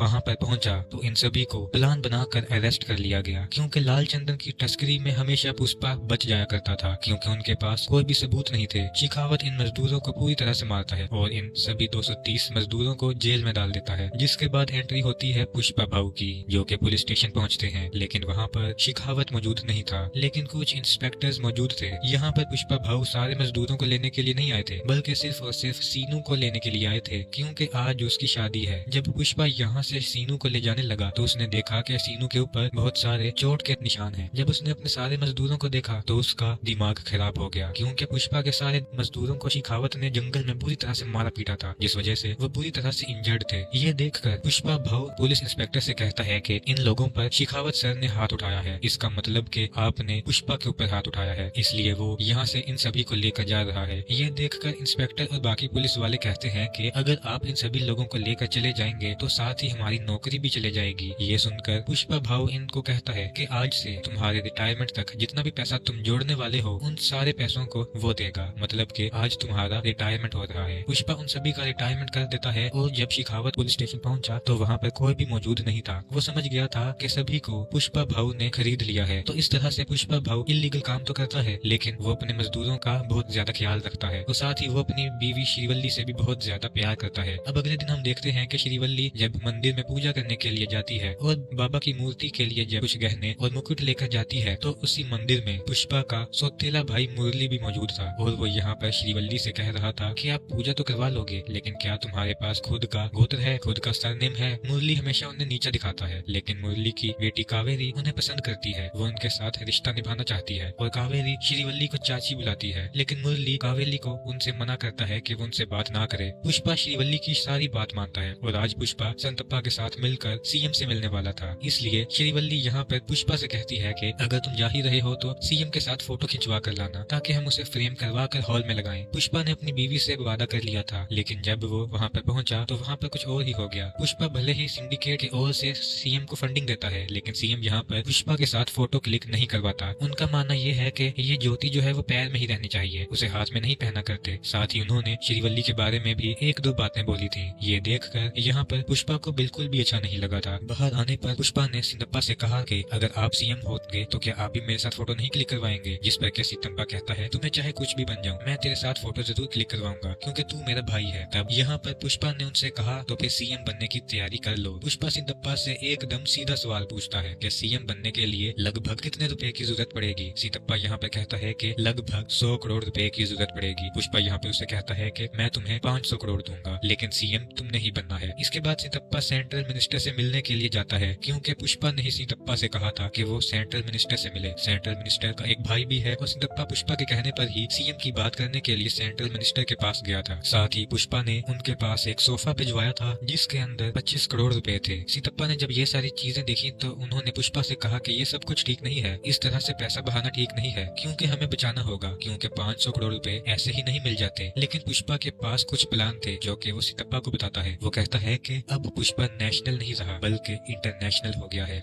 लाल चंदन की लकड़ियों की डील वो सिर्फ मॉर्गन से किया करता था, जिसके बदले में उसे 1 टन पर सिर्फ 1.5 करोड़ रुपए मिला करते थे। लेकिन अब वो इस डील को विदेश में लेकर जाएगा तो उसे 2 से 2.5 करोड़ रुपए मिल सकता है 1 टन पर। तो ज्यादा देर ना करते हुए पुष्पा जो है वो तुरंत ही विदेश पहुंचता है, जहाँ पर उसकी मुलाकात होती है एक बहुत बड़े बिजनेसमैन से। वहाँ वो लाल चंदन की लकड़ियों की डील करता है और उसे 2000 क्विंटल लकड़ियों को उसे देना था। बदले में पुष्पा को 5000 करोड़ रुपए मिलने वाले थे। तो अगर पुष्पा 5000 करोड़ रुपए कमाना चाहता है तो उसे 2000 करोड़ लाल चंदन की लकड़ियों का जुगाड़ करना होगा। तब वो अपने सिंडिकेट के सारे मेंबर्स को एक्टिव कर देता है और उनसे कह देता है कि सारे जगह से मुझे लाल चंदन की लकड़ियां चाहिए। तो सिंडिकेट के सारे मेंबर्स जो हैं वो लाल चंदन की लकड़ियों के जुगाड़ करने लगते हैं और वो लाकर वो पुष्पा को देने वाले थे। लेकिन तभी एंट्री होती है मंगल सीनू और उसकी वाइफ की। ये लोगों को मालूम चल जाता है कि पुष्पा जल्द ही 2000 क्विंटल लाल चंदन की लकड़ियों को बाहर भिजवाने लगा है। वो ये बात शिखावत से जाकर कहते हैं ताकि शिखावत उन्हें जब्त कर ले। साथ ही मंगल सीनू और उसकी वाइफ शिखावत से ये भी कहते हैं कि वो सिंडिकेट के मेंबर्स को डराए धमकाए ताकि सारे सिंडिकेट के मेंबर्स डर जाएं और वो ये काम ना करें। बात कुछ ऐसी है कि मंगल सीनू खुद ही सिंडिकेट का प्रेसिडेंट बनना चाहता है। तो भगत सिंह को जब ये बात मालूम चली तो उसने सारे चेक पोस्ट पर नाकाबंदी करवा दी। तभी चेक पोस्ट पर एक लाल चंदन से भरा ट्रक पहुंचा। शिखावत वहां पहुंचा और इस बार उसने बिल्कुल भी रहम नहीं किया और उस सारे के सारे ट्रक को उसने जला दिया था। साथ ही सिंडिकेट का मेंबर जब यहाँ पर पहुंचा तो यहाँ पर भगत सिंह ने उसे मौत के घाट उतार दिया, जबकि मंगल सिंह चाह रहा था कि बस वो उसे डराए धमकाए। लेकिन भगत सिंह कहता है कि उसका डराने का अंदाज थोड़ा अलग है। अगर मैंने सिर्फ मार दिया है तो वो सिंडिकेट के बाकी मेंबर्स भी स्मगलिंग करने से डर जाएंगे। तो जो सिंडिकेट का मेंबर मारा गया है उसको श्रद्धांजलि पर सभी लोग पहुंचे, सिर्फ और सिर्फ पुष्पा को छोड़कर। लेकिन तभी मंगल सीनू और यहीं के कुछ लोग जो हैं वो सितप्पा से कहने लगते हैं कि अगर पुष्पा भगत सिंह के बीच में दोस्ती नहीं हुई तो वो ऐसे ही लोगों को मारता रहेगा और अगर ऐसा ही चलता रहेगा तो फिर पुष्पा को प्रेसिडेंट से हटा देना चाहिए। लेकिन सितप्पा ये होने नहीं दे सकता, इसलिए सितप्पा तुरंत ही भगत सिंह के पास पहुंच जाता है और वो उसे कुछ रिश्वत वगैरह देने की कोशिश करता है। वो उसे लगभग 10 करोड़ रुपए दे रहा था लेकिन भगत सिंह नहीं मानता। वो कहता है कि उस रात उसने मुझे नंगा दौड़ाया था, मैं उसे किसी भी हालत में नहीं छोड़ने वाला। तभी यहाँ पर सितप्पा कहता है कि अगर वो तुमसे माफी मांग ले और सभी के सामने सॉरी कह दे तो क्या तुम तब उसे माफ कर पाओगे। यह सुनने के बाद भगत सिंह तुरंत ही ओके कह देता है और कहता है कि पार्टी का इंतजाम करो ताकि सभी के सामने पुष्पा उससे माफी मांग सके। पार्टी के दिन सभी लोग यहाँ पर पहुँच जाते हैं। सभी लोगों को ये देखना था कि आखिर पुष्पा भगत सिंह से माफी मांगता है या फिर नहीं, क्योंकि पुष्पा आज तक नहीं झुका है। क्या वो आज झुकने वाला था? पुष्पा सितप्पा श्रीवल्ली और सिंडिकेट के कहने पर और सिंडिकेट की भलाई के लिए यहाँ पे उसे माफी मांगने के लिए कह रहे थे। पुष्पा भी बहुत ज्यादा शराब के नशे में था, इसलिए वो सभी के सामने भगत सिंह से माफी मांग लेता है। यह सुनकर भगत सिंह बहुत ज्यादा खुश हो जाता है, यहाँ तक कि उसने तो ये आवाज रिकॉर्डिंग भी कर ली थी और यही वो बार बार सुन रहा था। लेकिन जब पुष्पा घर वापस जा रहा था तब उसे बहुत ही ज्यादा अजीब लगा और पार्टी के सारे लोग शौक थे कि आखिर पुष्पा ने सॉरी कैसे बोल दिया। पुष्पा को इतना ज्यादा बुरा लग रहा था कि वो तो आईने में अपनी शक्ल भी नहीं देख पा रहा था। उसे इतनी तेज गुस्सा आ रहा था कि वो सभी को सड़क पर ही छोड़ देता है और कार को वापस घुमाकर उसी पार्टी में वापस पहुंच जाता है। जब भगत सिंह यहाँ से जाने वाला था तब पुष्पा यहाँ पर भगत सिंह की कार को एक सॉलिड टक्कर मारता है तो भगत सिंह स्विमिंग पूल में जाकर गिरता है और फिर पुष्पा उसी स्विमिंग पूल में पेशाब भी कर देता है। भगत सिंह को कुछ समझ नहीं आ रहा था कि आखिर ये सब कुछ हो क्या रहा है। पुष्पा यहाँ पे भगत सिंह से कहता है कि पुष्पा एक ब्रांड है और वो किसी के सामने भी नहीं झुकता। वो उसे कहता है कि मैं तुझे चैलेंज करता हूँ, 2000 क्विंटल लाल चंदन की लकड़ियों को वो देश से बाहर भेज कर रहेगा। अगर वो ये नहीं कर पाया और अगर तेरे हाथ एक लकड़ी भी हाथ लग गई तो मैं जिंदगी भर मजदूरी करूंगा। यह सुनने के बाद भगत सिंह को भी गुस्सा आ जाता है। वो उसके चैलेंज को एक्सेप्ट करता है और सारे के सारे चेक पोस्ट पोस्ट पर जहाँ से भी गाड़ियाँ गुजरती हैं, उन सारे चेक पोस्ट को भगत सिंह पूरी तरह से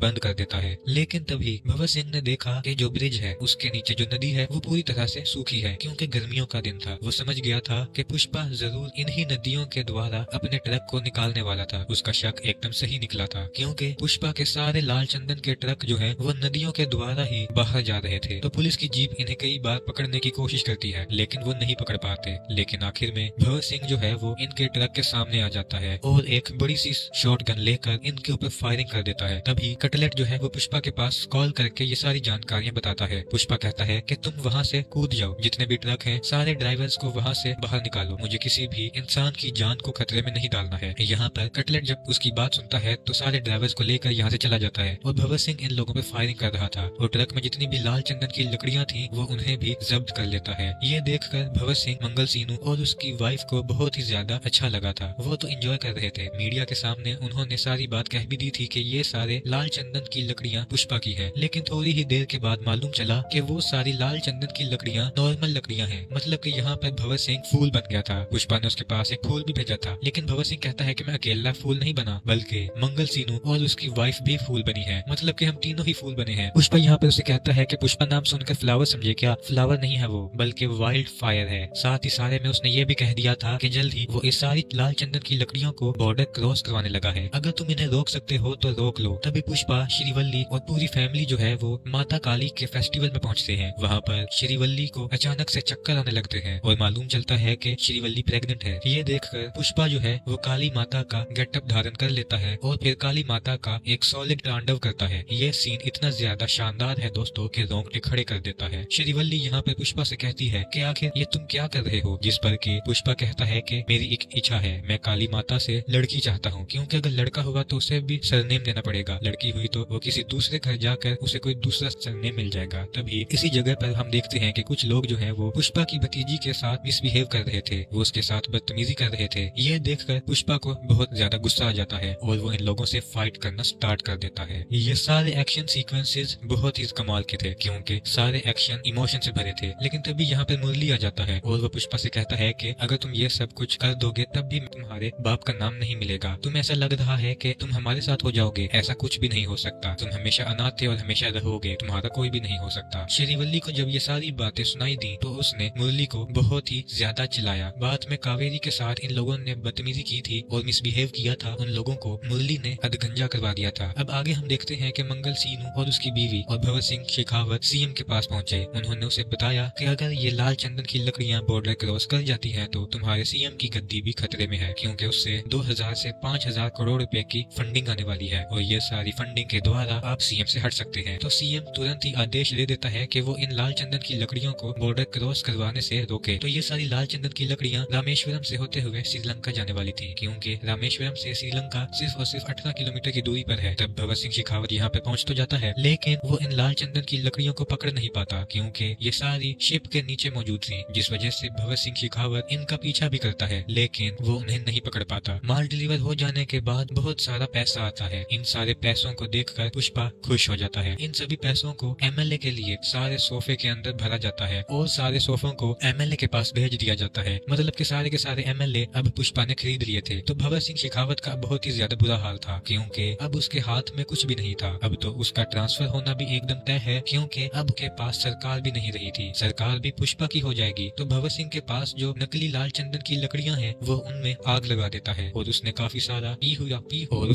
सारी पी हुई थी, तो वो वहीं पर रुक जाता है, जिससे कि ब्लास्ट हो जाता है और भगत सिंह शेखावत मारा जाता है। हालांकि उसकी डेड बॉडी को दिखाया नहीं गया और ना ही ये बताया गया कि वो मारा गया है। और फिर कुछ दिनों के बाद हम देखते हैं कि सीएम अब बदले जा चुके हैं। अब सीएम सितप्पा बन चुका था सिर्फ और सिर्फ पुष्पा की वजह से, क्योंकि उसने सारे एमएलए खरीद लिए थे। और जैसा कि पुष्पा ने वादा किया था कि जो 24 जुलाई को उसके घर पर सीएम खुद आएंगे और वो उसके साथ खाना भी खाएंगे और फोटो भी खिंचवाएंगे। तो आज 24 जुलाई थी, सितप्पा यहाँ पर आता है, फोटो खिंचवाता है और सितप्पा श्रीवल्ली से कहता है कि तुम्हारी फोटो की वजह से मैं सीएम बना। और पुष्पा ने आज का दिन इसलिए सिलेक्ट किया क्योंकि आज श्रीवल्ली का जन्मदिन था, इसलिए यहाँ पर एक छोटा सा सेलिब्रेशन होता है, सभी लोग इसे सेलिब्रेट करते हैं। तो भले ही सितप्पा सीएम जरूर बन चुका था, लेकिन पूरे राज पर पुष्पा राज कर रहा था। सभी लोग उसे बहुत ज्यादा मानने पूजने लगे थे। और फिर एक दिन पुष्पा की भाभी मतलब कि मुरली की पत्नी जो है वो पुष्पा के घर आ जाती है। वो उन्हें बताती है कि कावेरी को कुछ लोगों ने किडनैप कर लिया है और वो बदले में 2 करोड़ रुपए मांग रहे हैं, और अगर उन्हें नहीं दिए तो वो कावेरी को मार डालेंगे। ये बात जब पुष्पा को मालूम चली तो वो पहले तो न्यूज चैनल वालों के पास गया। वहाँ लाइव आकर उसने लोगों से कहा कि अगर मेरी भतीजी कावेरी को कुछ भी हुआ तो वो उन्हें रप्पा रप्पा करके जान से मार डालेगा। उनके पास सिर्फ और सिर्फ 1 घंटा है। 1 घंटे के अंदर अगर वो उसे सौंप देते हैं तो वो उन्हें रहम की भीख दे देगा। ये बातें सीतप्पा और सेंट्रल मिनिस्टर को भी मालूम थी। लेकिन यहाँ पर एक बात मालूम चलती है कि जिन लोगों ने उसे किडनैप किया है वो कोई और नहीं बल्कि सेंट्रल मिनिस्टर का भाई का बेटा होता है, मतलब के सेंट्रल मिनिस्टर का भतीजा। इसलिए यहाँ सेंट्रल मिनिस्टर सीतप्पा से पुष्पा के पास कॉल करवाता है। वो लोग पुष्पा से कहते हैं कि वो सेंट्रल मिनिस्टर का भतीजा है, इसलिए वो उसके साथ कुछ भी ना करें। हम उससे जल्द से जल्द कांटेक्ट कर लेंगे और वो कावेरी को छोड़ देगा। अगर उसके साथ कुछ कर भी दे तब भी तुम्हें कुछ नहीं करना है। लेकिन पुष्पा कहता है कि मुझे कोई भी फर्क नहीं पड़ता, सेंट्रल मिनिस्टर भाड़ में जाए और सीतप्पा सीएम भी भाड़ में जाए, मुझे किसी से भी कोई भी लेना देना नहीं है। तो सेंट्रल मिनिस्टर का भतीजा 10 करोड़ रुपए पुष्पा से मांग रहा था और अकेले ही पुष्पा को उसके अड्डे पर बुला रहा था। पुष्पा मान जाता है और हेलीकॉप्टर से वो वहाँ पे पहुँच भी जाता है। यहाँ पे पहुंचकर तो सबसे पहले वो शॉटगन से फायर करता है, लेकिन बाद में मिनिस्टर का बेटा पुष्पा से कहता है कि तेरी भतीजी के ऊपर भी गन पॉइंट है, इसलिए तुझे थोड़ा ठंडा रहना पड़ेगा। तो यहाँ पे पुष्पा उन्हें गन दे देता है और फिर बाद में ये लोग पुष्पा को बुरी तरह से मारने लगते हैं। इन्हें बहुत अच्छे से मालूम है कि पुष्पा के हाथ बंधे रहने के बावजूद ये कमाल कर सकता है और सभी को बुरी तरह से मार भी सकता है, इसलिए इस बार वो बिल्कुल भी रिस्क नहीं लेता। इस बार वो उसके हाथ बांधते हैं, पैर भी बांध देते हैं और फिर वो लोग कावेरी की इज्जत पर हाथ भी डालने लगते हैं। ये देखकर पुष्पा को बहुत ही ज्यादा गुस्सा आया था और फिर वो उड़ उड़ कर इन्हें मुंह से काट काट कर बुरी तरह से मार डालने लगता है। दोस्तों ये एक्शन सीक्वेंस बहुत ही कमाल का था। तो मिनिस्टर का भाई भी वहाँ पहुंच चुका था, तो पुष्पा ने मिनिस्टर के भाई समेत भतीजे को भी मार डाला था। ये सारी बातें जब मिनिस्टर को मालूम चली तो वो तो पूरी तरह से पागल हो चुका था। तो अगले सीन में हम देखते हैं कि पुष्पा जब अपने घर आता है तो उसके घर पर मुरली आता है। मुरली को अपनी गलती का एहसास हो गया था, इसलिए वो पुष्पा और पूरी फैमिली से माफी मांगने के लिए आया था। वो कहता है कि मुझे बहुत अच्छे से मालूम चल गया है कि आप ही मेरी फैमिली हो, मैं सिर्फ यहाँ पर कावेरी का कार्ड देने के लिए आया हूँ क्योंकि उसकी शादी होने वाली है और कावेरी ने मुझसे कहा है कि अगर पुष्पा भाऊ इस शादी में नहीं आते हैं तो मैं मंडप में नहीं बैठने वाली। तब श्रीवल्ली यहाँ पे पुष्पा को बताती है कि सारे कार्ड पर माँ का नाम है और साथ ही तुम्हारा नाम भी है, वो भी पिता समेत। ये देखकर पुष्पा बहुत ज्यादा इमोशनल हो जाता है। उसके आजू बाजू भीड़ लग जाती है उसे चुप कराने के लिए, क्योंकि पुष्पा को ऐसा रोता हुआ किसी ने भी नहीं देखा था। बाद में पुष्पा भी इन्हें माफ कर देता है और अपनी पूरी फैमिली समेत वो यहाँ पर आना पड़ा। तो यहाँ पर पुष्पा भाऊ इन लोगों से एक बहुत ही तगड़ी फाइट करता है, लेकिन आखिरी में पुष्पा भाऊ को गोली लग जाती है और वो समुद्र में गिर जाता है। लेकिन तभी मालूम चलता है कि ये महज एक सपना था। अब मालूम चलता है कि पुष्पा भाऊ सिंडिकेट का लीडर बन चुका है और लाल चंदन की लकड़ियों को कहाँ पर भेजा जाना चाहिए ये सब कुछ पुष्पा डिसाइड करता है। पुष्पा तो पूरी तरह से राज ही कर रहा था, लेकिन उसके बहुत सारे दुश्मन भी हैं। उनमें से पहले नंबर का दुश्मन है भगत सिंह शेखावत, जो कि आईपीएस है। फिल्म के पहले भाग में पुष्पा ने शेखावत को नंगा दौड़ाया था, तो अपनी बेइज्जती का बदला लेने के लिए शेखावत कुछ भी कर सकता है, इसीलिए वो एक प्लान बनाता है। जब पुष्पा के लड़के जंगल में जाकर लाल चंदन की लकड़ियों को काटने जाते हैं तो यहाँ पर भगत सिंह शेखावत भी मजदूर के रूप में उनके साथ मिल जाता है और जब वो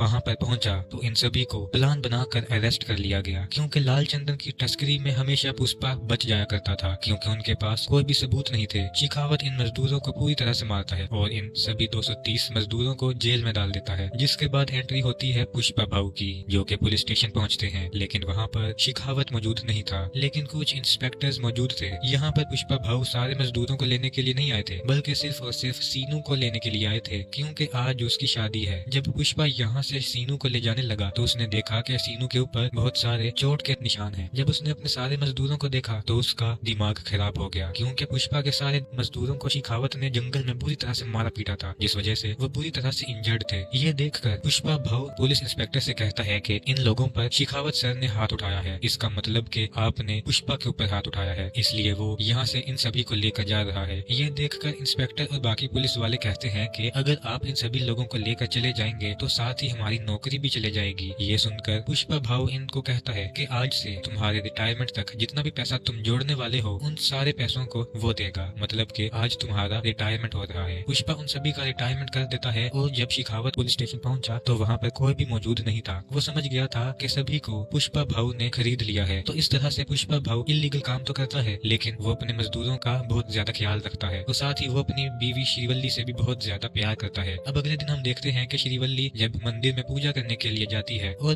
बाबा की मूर्ति के लिए जब कुछ गहने और मुकुट लेकर जाती है तो उसी मंदिर में पुष्पा का सौतेला भाई मुरली भी मौजूद था और वो यहाँ पर श्रीवल्ली से कह रहा था कि आप पूजा तो करवा लोगे, लेकिन क्या तुम्हारे पास खुद का गोत्र है, खुद का सरनेम है? मुरली हमेशा उन्हें नीचा दिखाता है, लेकिन मुरली की बेटी कावेरी उन्हें पसंद करती है। वो उनके साथ रिश्ता निभाना चाहती है और कावेरी श्रीवल्ली को चाची बुलाती है, लेकिन मुरली कावेरी को उनसे मना करता है कि वो उनसे बात ना करे। पुष्पा श्रीवल्ली की सारी बात मानता है और आज पुष्पा संतप्पा के साथ मिलकर सीएम से मिलने वाला था। इसलिए श्रीवल्ली यहाँ पर पुष्पा से कहती है कि अगर तुम जा ही रहे हो तो सीएम के साथ फोटो खिंचवा कर लाना, ताकि हम उसे फ्रेम करवा कर हॉल में लगाएं। पुष्पा ने अपनी बीवी से वादा कर लिया था, लेकिन जब वो वहाँ पर पहुंचा तो वहाँ पर कुछ और ही हो गया। पुष्पा भले ही सिंडिकेट की ओर से सीएम को फंडिंग देता है, लेकिन सीएम यहाँ पर पुष्पा के साथ फोटो क्लिक नहीं करवाता। उनका मानना ये है कि ये ज्योति जो है वो पैर में ही रहनी चाहिए, उसे हाथ में नहीं पहना करते। साथ ही उन्होंने श्रीवल्ली के बारे में भी एक दो बातें बोली थी। ये देखकर यहाँ पर पुष्पा को बिल्कुल भी अच्छा नहीं लगा था। बाहर आने पर पुष्पा ने सितप्पा से कहा कि अगर आप सीएम होंगे तो क्या आप भी मेरे साथ फोटो नहीं क्लिक करवाएंगे? जिस पर सितप्पा कहता है तुम्हें चाहे कुछ भी बन जाऊं, मैं तेरे साथ फोटो जरूर क्लिक करवाऊंगा क्योंकि तू मेरा भाई है। तब यहाँ पर पुष्पा ने उनसे कहा तो फिर सीएम बनने की तैयारी कर लो। पुष्पा सितप्पा से एकदम सीधा सवाल पूछता है कि सीएम बनने के लिए लगभग कितने रुपए की जरूरत पड़ेगी? सितप्पा यहाँ पर कहता है कि लगभग 100 करोड़ रुपए की जरूरत पड़ेगी। पुष्पा यहाँ पे उसे कहता है कि मैं तुम्हें 500 करोड़ दूंगा, लेकिन सीएम तुमने ही बनना है। इसके बाद सितप्पा सेंट्रल मिनिस्टर से मिलने के लिए जाता है, क्योंकि पुष्पा ने ही सितप्पा से कहा था कि वो सेंट्रल मिनिस्टर से मिले। सेंट्रल मिनिस्टर का एक भाई भी है और सितप्पा पुष्पा के कहने पर ही सीएम की बात करने के लिए सेंट्रल मिनिस्टर के पास गया था। साथ ही पुष्पा ने उनके पास एक सोफा भिजवाया था जिसके अंदर 25 करोड़ रुपए थे। सितप्पा ने जब ये सारी चीजें देखी तो उन्होंने पुष्पा से कहा कि ये सब कुछ ठीक नहीं है, इस तरह से पैसा बहाना ठीक नहीं है, क्योंकि हमें बचाना होगा, क्योंकि 500 करोड़ रुपए ऐसे ही नहीं मिल जाते। लेकिन पुष्पा के पास कुछ प्लान थे जो कि वो सितप्पा को बताता है। वो कहता है कि अब पुष्पा नेशनल नहीं रहा बल्कि इंटरनेशनल हो गया है।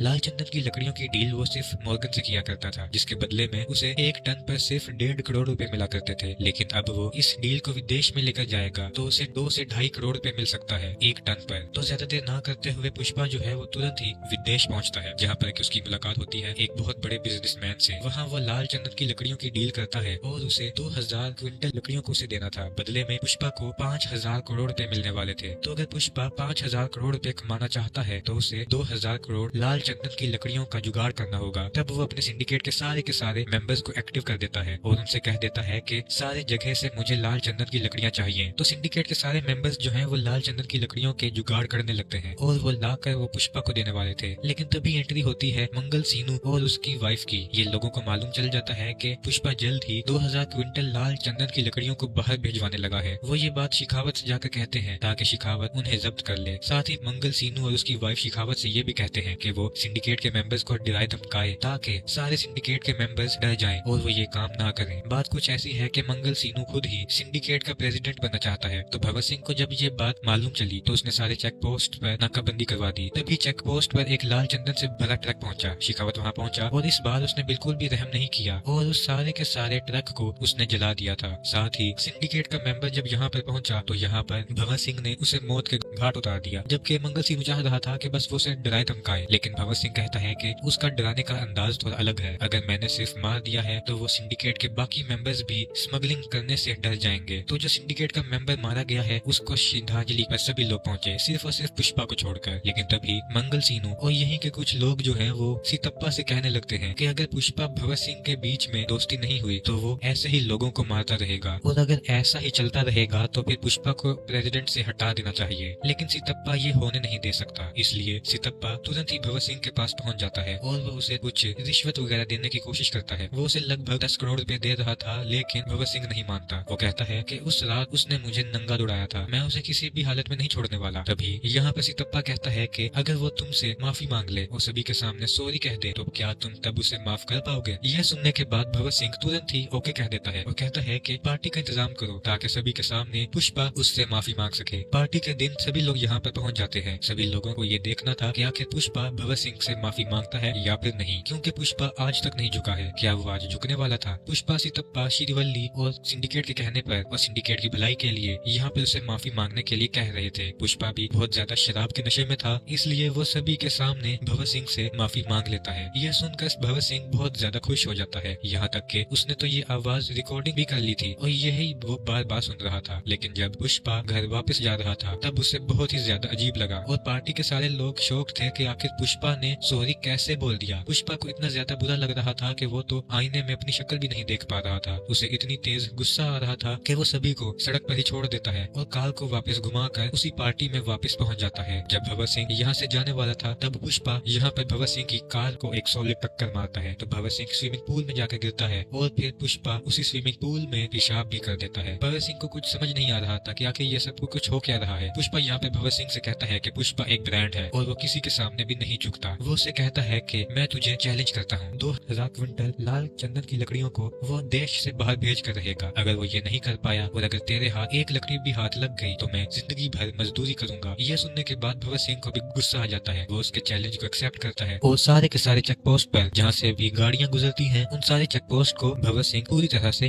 बंद कर देता है। लेकिन तभी भगत सिंह ने देखा कि जो ब्रिज है उसके नीचे जो नदी है वो पूरी तरह से सूखी है, क्योंकि गर्मियों का दिन था। वो समझ गया था कि पुष्पा जरूर इन्हीं नदियों के द्वारा अपने ट्रक को निकालने वाला था। उसका शक एकदम सही निकला था, क्योंकि पुष्पा के सारे लाल चंदन के ट्रक जो है वो नदियों के द्वारा ही बाहर जा रहे थे। तो पुलिस की जीप इन्हें कई बार पकड़ने की कोशिश करती है लेकिन वो नहीं पकड़ पाते। लेकिन आखिर में भगत सिंह जो है वो इनके ट्रक के सामने आ जाता है और एक बड़ी सी शॉटगन लेकर इनके ऊपर फायरिंग कर देता है। तभी कटलेट जो है वो पुष्पा के पास कॉल करके ये सारी जानकारियां बताता है। पुष्पा कहता है कि तुम वहाँ से कूद जाओ, जितने भी ट्रक हैं सारे ड्राइवर्स को वहाँ से बाहर निकालो, मुझे किसी भी इंसान की जान को खतरे में नहीं डालना है। यहाँ पर कटलेट जब उसकी बात सुनता है तो सारे ड्राइवर्स को लेकर यहाँ से चला जाता है और भगत सिंह इन लोगों पर फायरिंग कर रहा था और ट्रक में जितनी भी लाल चंदन की लकड़ियां थी वो उन्हें भी जब्त कर लेता है। ये देखकर भगत सिंह, मंगल सीनू और उसकी वाइफ को बहुत ही ज्यादा अच्छा लगा था। वो तो एंजॉय कर रहे थे। मीडिया के सामने उन्होंने सारी बात कह भी दी थी कि ये सारे लाल चंदन की लकड़ियां पुष्पा की है। लेकिन थोड़ी ही देर के बाद मालूम चला कि वो सारी लाल चंदन की लकड़ियां नॉर्मल लकड़ियां हैं। मतलब कि यहाँ पर भगत सिंह फूल बन गया था। पुष्पा ने उसके पास एक फूल भी भेजा था, लेकिन भगत सिंह कहता है कि मैं अकेला फूल नहीं बना, बल्कि मंगल सीनू और उसकी वाइफ भी फूल बनी है, मतलब कि हम तीनों ही फूल बने हैं। पुष्पा यहाँ पर उसे कहता है कि पुष्पा नाम सुनकर फ्लावर समझे क्या? फ्लावर नहीं है वो, बल्कि वाइल्ड फायर है। साथ ही सारे में उसने ये भी कह दिया था कि जल्द ही वो इस सारी लाल चंदन की लकड़ियों को बॉर्डर क्रॉस करवाने लगा है। अगर तुम इन्हें रोक सकते हो तो रोक लो। तभी पुष्पा, श्रीवल्ली और पूरी फैमिली जो है वो माता काली के फेस्टिवल में पहुंचते हैं। वहाँ पर श्रीवल्ली को अचानक से चक्कर आने लगते हैं और मालूम चलता है कि श्रीवल्ली प्रेग्नेंट है। ये देखकर पुष्पा जो है वो काली माता का गेटअप धारण कर लेता है और फिर काली माता का एक सॉलिड तांडव करता है। ये सीन इतना ज्यादा शानदार है दोस्तों कि रोंगटे खड़े कर देता है। श्रीवल्ली यहाँ पे पुष्पा से कहती है कि आखिर ये तुम क्या कर रहे हो? जिस पर कि पुष्पा कहता है कि मेरी एक इच्छा है, मैं काली माता से लड़की चाहता हूँ, क्योंकि अगर लड़का हुआ तो उसे भी सरनेम देना पड़ेगा, लड़की हुई तो वो किसी दूसरे घर जाकर उसे कोई दूसरा सरनेम मिल जाएगा। तभी इसी जगह पर हम देखते हैं कि कुछ लोग जो है वो पुष्पा की भतीजी के साथ मिसबिहेव कर रहे थे, वो उसके साथ बदतमीजी कर रहे थे। ये देखकर पुष्पा को बहुत ज्यादा गुस्सा आ जाता है और वो इन लोगों से फाइट करना स्टार्ट कर देता है। ये सारे एक्शन सीक्वेंसेस बहुत ही कमाल के थे, क्योंकि सारे एक्शन इमोशन से भरे थे। लेकिन तभी यहाँ पर मुरली आ जाता है और वो पुष्पा से कहता है कि अगर तुम ये सब कुछ कर दोगे तब भी तुम्हारे बाप का नाम नहीं मिलेगा। तुम ऐसा लग रहा है कि तुम हमारे साथ हो जाओगे, ऐसा कुछ भी नहीं हो सकता। तुम हमेशा अनाथ थे और हमेशा रहोगे, तुम्हारा कोई भी नहीं हो सकता। श्रीवल्ली को जब ये सारी बातें सुनाई दी तो उसने मुरली को बहुत ही ज्यादा चिल्लाया। बाद में कावेरी के साथ इन लोगों ने बदतमीजी की थी और मिसबिहेव किया था, उन लोगों को मुरली ने अधगंजा करवा दिया था। अब आगे हम देखते हैं कि मंगल सीनू और उसकी बीवी और भगत सिंह शेखावत सीएम के पास पहुंचे। उन्होंने उसे बताया कि अगर ये लाल चंदन की लकड़ियां बॉर्डर क्रॉस कर जाती हैं तो तुम्हारे सीएम की गद्दी भी खतरे में है, क्योंकि उससे 2000 से 5000 करोड़ रुपए की फंडिंग आने वाली है और ये सारी फंडिंग के द्वारा आप सीएम से हट सकते हैं। तो सीएम तुरंत ही आदेश दे देता है कि वो इन लाल चंदन की लकड़ियों को बॉर्डर क्रॉस करवाने से रोके। तो ये सारी लाल चंदन की लकड़ियां रामेश्वरम से होते हुए श्रीलंका जाने वाली थी, क्योंकि रामेश्वरम से श्रीलंका सिर्फ और सिर्फ 18 किलोमीटर की दूरी पर है। तब भगत सिंह शेखावत यहाँ पे पहुंच तो जाता है, लेकिन वो इन लाल चंदन की लकड़ियों को पकड़ नहीं पाता, क्योंकि ये सारी शिप के नीचे मौजूद थी, जिस वजह से भगत सिंह शेखावत इनका पीछा भी करता है, लेकिन वो उन्हें नहीं पकड़ पाता। माल डिलीवर हो जाने के बाद बहुत सारा पैसा आता है। इन सारे पैसों को देखकर पुष्पा खुश हो जाता है। इन सभी पैसों को एमएलए के लिए सारे सोफे के अंदर भरा जाता है और सारे सोफों को एमएलए के पास भेज दिया जाता है। मतलब कि सारे के सारे एमएलए अब पुष्पा ने खरीद लिए थे। तो भगत सिंह शेखावत का बहुत ही ज्यादा बुरा हाल था, क्योंकि अब उसके हाथ में कुछ भी नहीं था। अब तो उसका ट्रांसफर होना भी एकदम तय है, क्योंकि अब के पास सरकार भी नहीं रही थी, सरकार भी पुष्पा की हो जाएगी। तो भगत सिंह के पास जो नकली लाल चंदन की लकड़ियां हैं वो उनमें आग लगा देता है और उसने काफी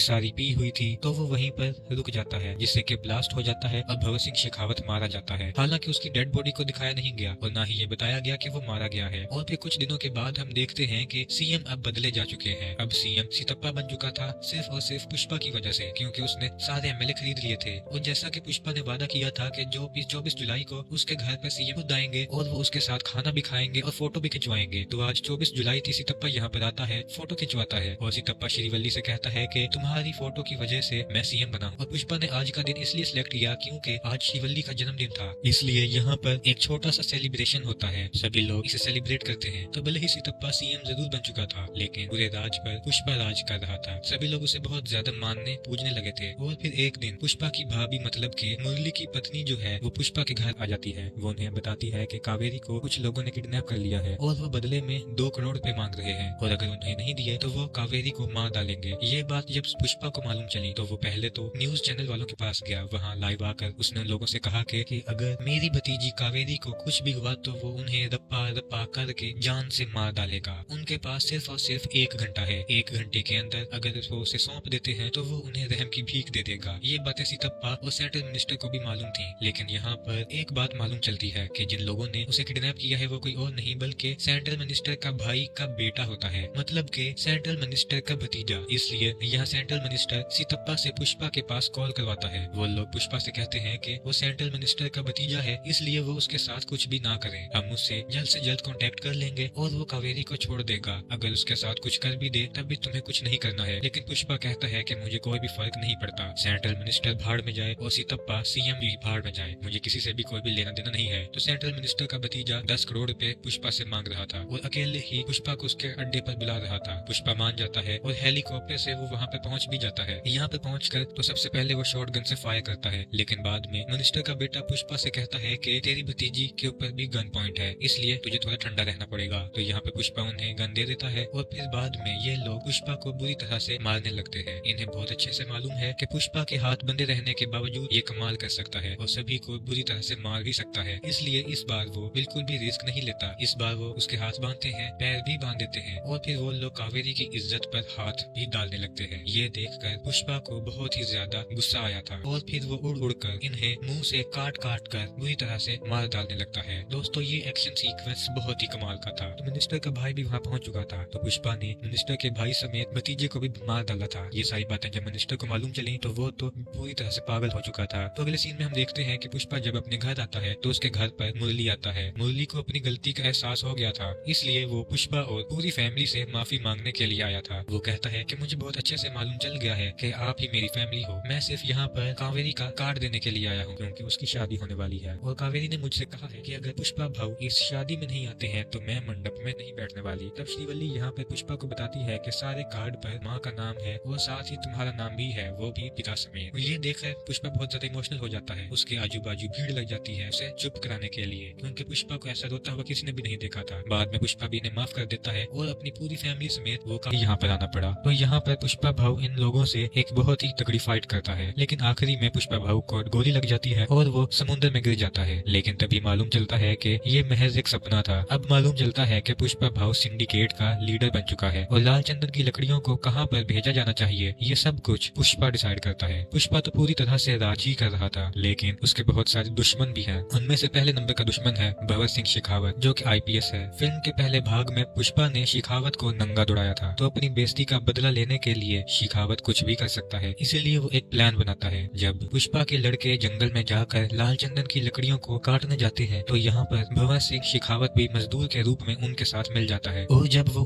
वहाँ पर पहुंचा तो इन सभी को प्लान बनाकर अरेस्ट कर लिया गया, क्योंकि लाल चंदन की तस्करी में हमेशा पुष्पा बच जाया करता था क्योंकि उनके पास कोई भी सबूत नहीं थे। शेखावत इन मजदूरों को पूरी तरह से मारता है और इन सभी 230 मजदूरों को जेल में डाल देता है, जिसके बाद एंट्री होती है पुष्पा भाऊ की, जो कि पुलिस स्टेशन पहुंचते हैं। लेकिन वहाँ पर शेखावत मौजूद नहीं था, लेकिन कुछ इंस्पेक्टर्स मौजूद थे। यहाँ पर पुष्पा भाऊ सारे मजदूरों को लेने के लिए नहीं आए थे, बल्कि सिर्फ और सिर्फ सीनू को लेने के लिए आए थे, क्योंकि आज उसकी शादी है। जब पुष्पा यहाँ से सीनू को ले जाने लगा तो उसने देखा कि सीनू के ऊपर बहुत सारे चोट के निशान हैं। जब उसने अपने सारे मजदूरों को देखा तो उसका दिमाग खराब हो गया, क्योंकि पुष्पा के सारे मजदूरों को शेखावत ने जंगल में बुरी तरह से मारा पीटा था, जिस वजह से वो बुरी तरह से इंजर्ड थे। ये देखकर पुष्पा भाऊ पुलिस इंस्पेक्टर से कहता है कि इन लोगों पर शेखावत सर ने हाथ उठाया है, इसका मतलब कि आपने पुष्पा के ऊपर हाथ उठाया है, इसलिए वो यहाँ से इन सभी को लेकर जा रहा है। ये देखकर इंस्पेक्टर और बाकी पुलिस वाले कहते हैं कि अगर आप इन सभी लोगों को लेकर चले जाएंगे तो साथ ही हमारी नौकरी भी चले जाएगी। ये सुनकर पुष्पा भाऊ इनको कहता है कि आज से तुम्हारे रिटायरमेंट तक जितना भी पैसा तुम जोड़ने वाले हो उन सारे पैसों को वो देगा, मतलब कि आज तुम्हारा रिटायर रिटायरमेंट हो रहा है। पुष्पा उन सभी का रिटायरमेंट कर देता है और जब शिखावत पुलिस स्टेशन पहुंचा तो वहाँ पर कोई भी मौजूद नहीं था। वो समझ गया था कि सभी को पुष्पा भाऊ ने खरीद लिया है। तो इस तरह से पुष्पा भाऊ इलीगल काम तो करता है, लेकिन वो अपने मजदूरों का बहुत ज्यादा ख्याल रखता है और साथ ही वो अपनी बीवी श्रीवल्ली से भी बहुत ज्यादा प्यार करता है। अब अगले दिन हम देखते हैं कि श्रीवल्ली जब मंदिर में पूजा करने के लिए जाती है और बाबा की मूर्ति के लिए जब कुछ गहने और मुकुट लेकर जाती है तो उसी मंदिर में पुष्पा का सौतेला भाई मुरली भी मौजूद था और वो यहाँ पर श्रीवल्ली से कह रहा था कि आप पूजा तो करवा लोगे, लेकिन क्या तुम्हारे पास खुद का गोत्र है, खुद का सरनेम है। मुरली हमेशा उन्हें नीचा दिखाता है, लेकिन मुरली की बेटी कावेरी उन्हें पसंद करती है, वो उनके साथ रिश्ता निभाना चाहती है और कावेरी श्रीवल्ली को चाची बुलाती है, लेकिन मुरली कावेरी को उनसे मना करता है कि वो उनसे बात ना करे। पुष्पा श्रीवल्ली की सारी बात मानता है और आज पुष्पा संतप्पा के साथ मिलकर सीएम से मिलने वाला था, इसलिए श्रीवल्ली यहाँ पर पुष्पा से कहती है कि अगर तुम जा ही रहे हो तो सीएम के साथ फोटो खिंचवा कर लाना ताकि हम उसे फ्रेम करवा कर हॉल में लगाएं। पुष्पा ने अपनी बीवी से वादा कर लिया था, लेकिन जब वो वहाँ पर पहुंचा तो वहाँ पर कुछ और ही हो गया। पुष्पा भले ही सिंडिकेट की ओर से सीएम को फंडिंग देता है, लेकिन सीएम यहाँ पर पुष्पा के साथ फोटो क्लिक नहीं करवाता। उनका मानना ये है कि ये ज्योति जो है वो पैर में ही रहनी चाहिए, उसे हाथ में नहीं पहना करते। साथ ही उन्होंने श्रीवल्ली के बारे में भी एक दो बातें बोली थी। ये देखकर यहाँ पर पुष्पा को बिल्कुल भी अच्छा नहीं लगा था। बाहर आने पर पुष्पा ने सितप्पा से कहा कि अगर आप सीएम होंगे तो क्या आप भी मेरे साथ फोटो नहीं क्लिक करवाएंगे, जिस पर सितप्पा कहता है तुम्हें चाहे कुछ भी बन जाऊं, मैं तेरे साथ फोटो जरूर क्लिक करवाऊंगा क्योंकि तू मेरा भाई है। तब यहाँ पर पुष्पा ने उनसे कहा तो फिर सीएम बनने की तैयारी कर लो। पुष्पा सितप्पा से एकदम सीधा सवाल पूछता है कि सीएम बनने के लिए लगभग कितने रुपए की जरूरत पड़ेगी। सितप्पा यहाँ पर कहता है कि लगभग 100 करोड़ रुपए की जरूरत पड़ेगी। पुष्पा यहाँ पर उसे कहता है कि मैं तुम्हें 500 करोड़ दूंगा, लेकिन सीएम तुमने ही बनना है। इसके बाद सितप्पा सेंट्रल मिनिस्टर से मिलने के लिए जाता है क्योंकि पुष्पा ने ही सितप्पा से कहा था कि वो सेंट्रल मिनिस्टर से मिले। सेंट्रल मिनिस्टर का एक भाई भी है और सितप्पा पुष्पा के कहने पर ही सीएम की बात करने के लिए सेंट्रल मिनिस्टर के पास गया था। साथ ही पुष्पा ने उनके पास एक सोफा भिजवाया था जिसके अंदर 25 करोड़ रुपए थे। सितप्पा ने जब ये सारी चीजें देखी तो उन्होंने पुष्पा से कहा कि ये सब कुछ ठीक नहीं है, इस तरह से पैसा बहाना ठीक नहीं है क्योंकि हमें बचाना होगा, क्योंकि 500 करोड़ रुपए ऐसे ही नहीं मिल जाते। लेकिन पुष्पा के पास कुछ प्लान थे जो कि वो सितप्पा को बताता है। वो कहता है कि अब पुष्पा नेशनल नहीं रहा बल्कि इंटरनेशनल हो गया है।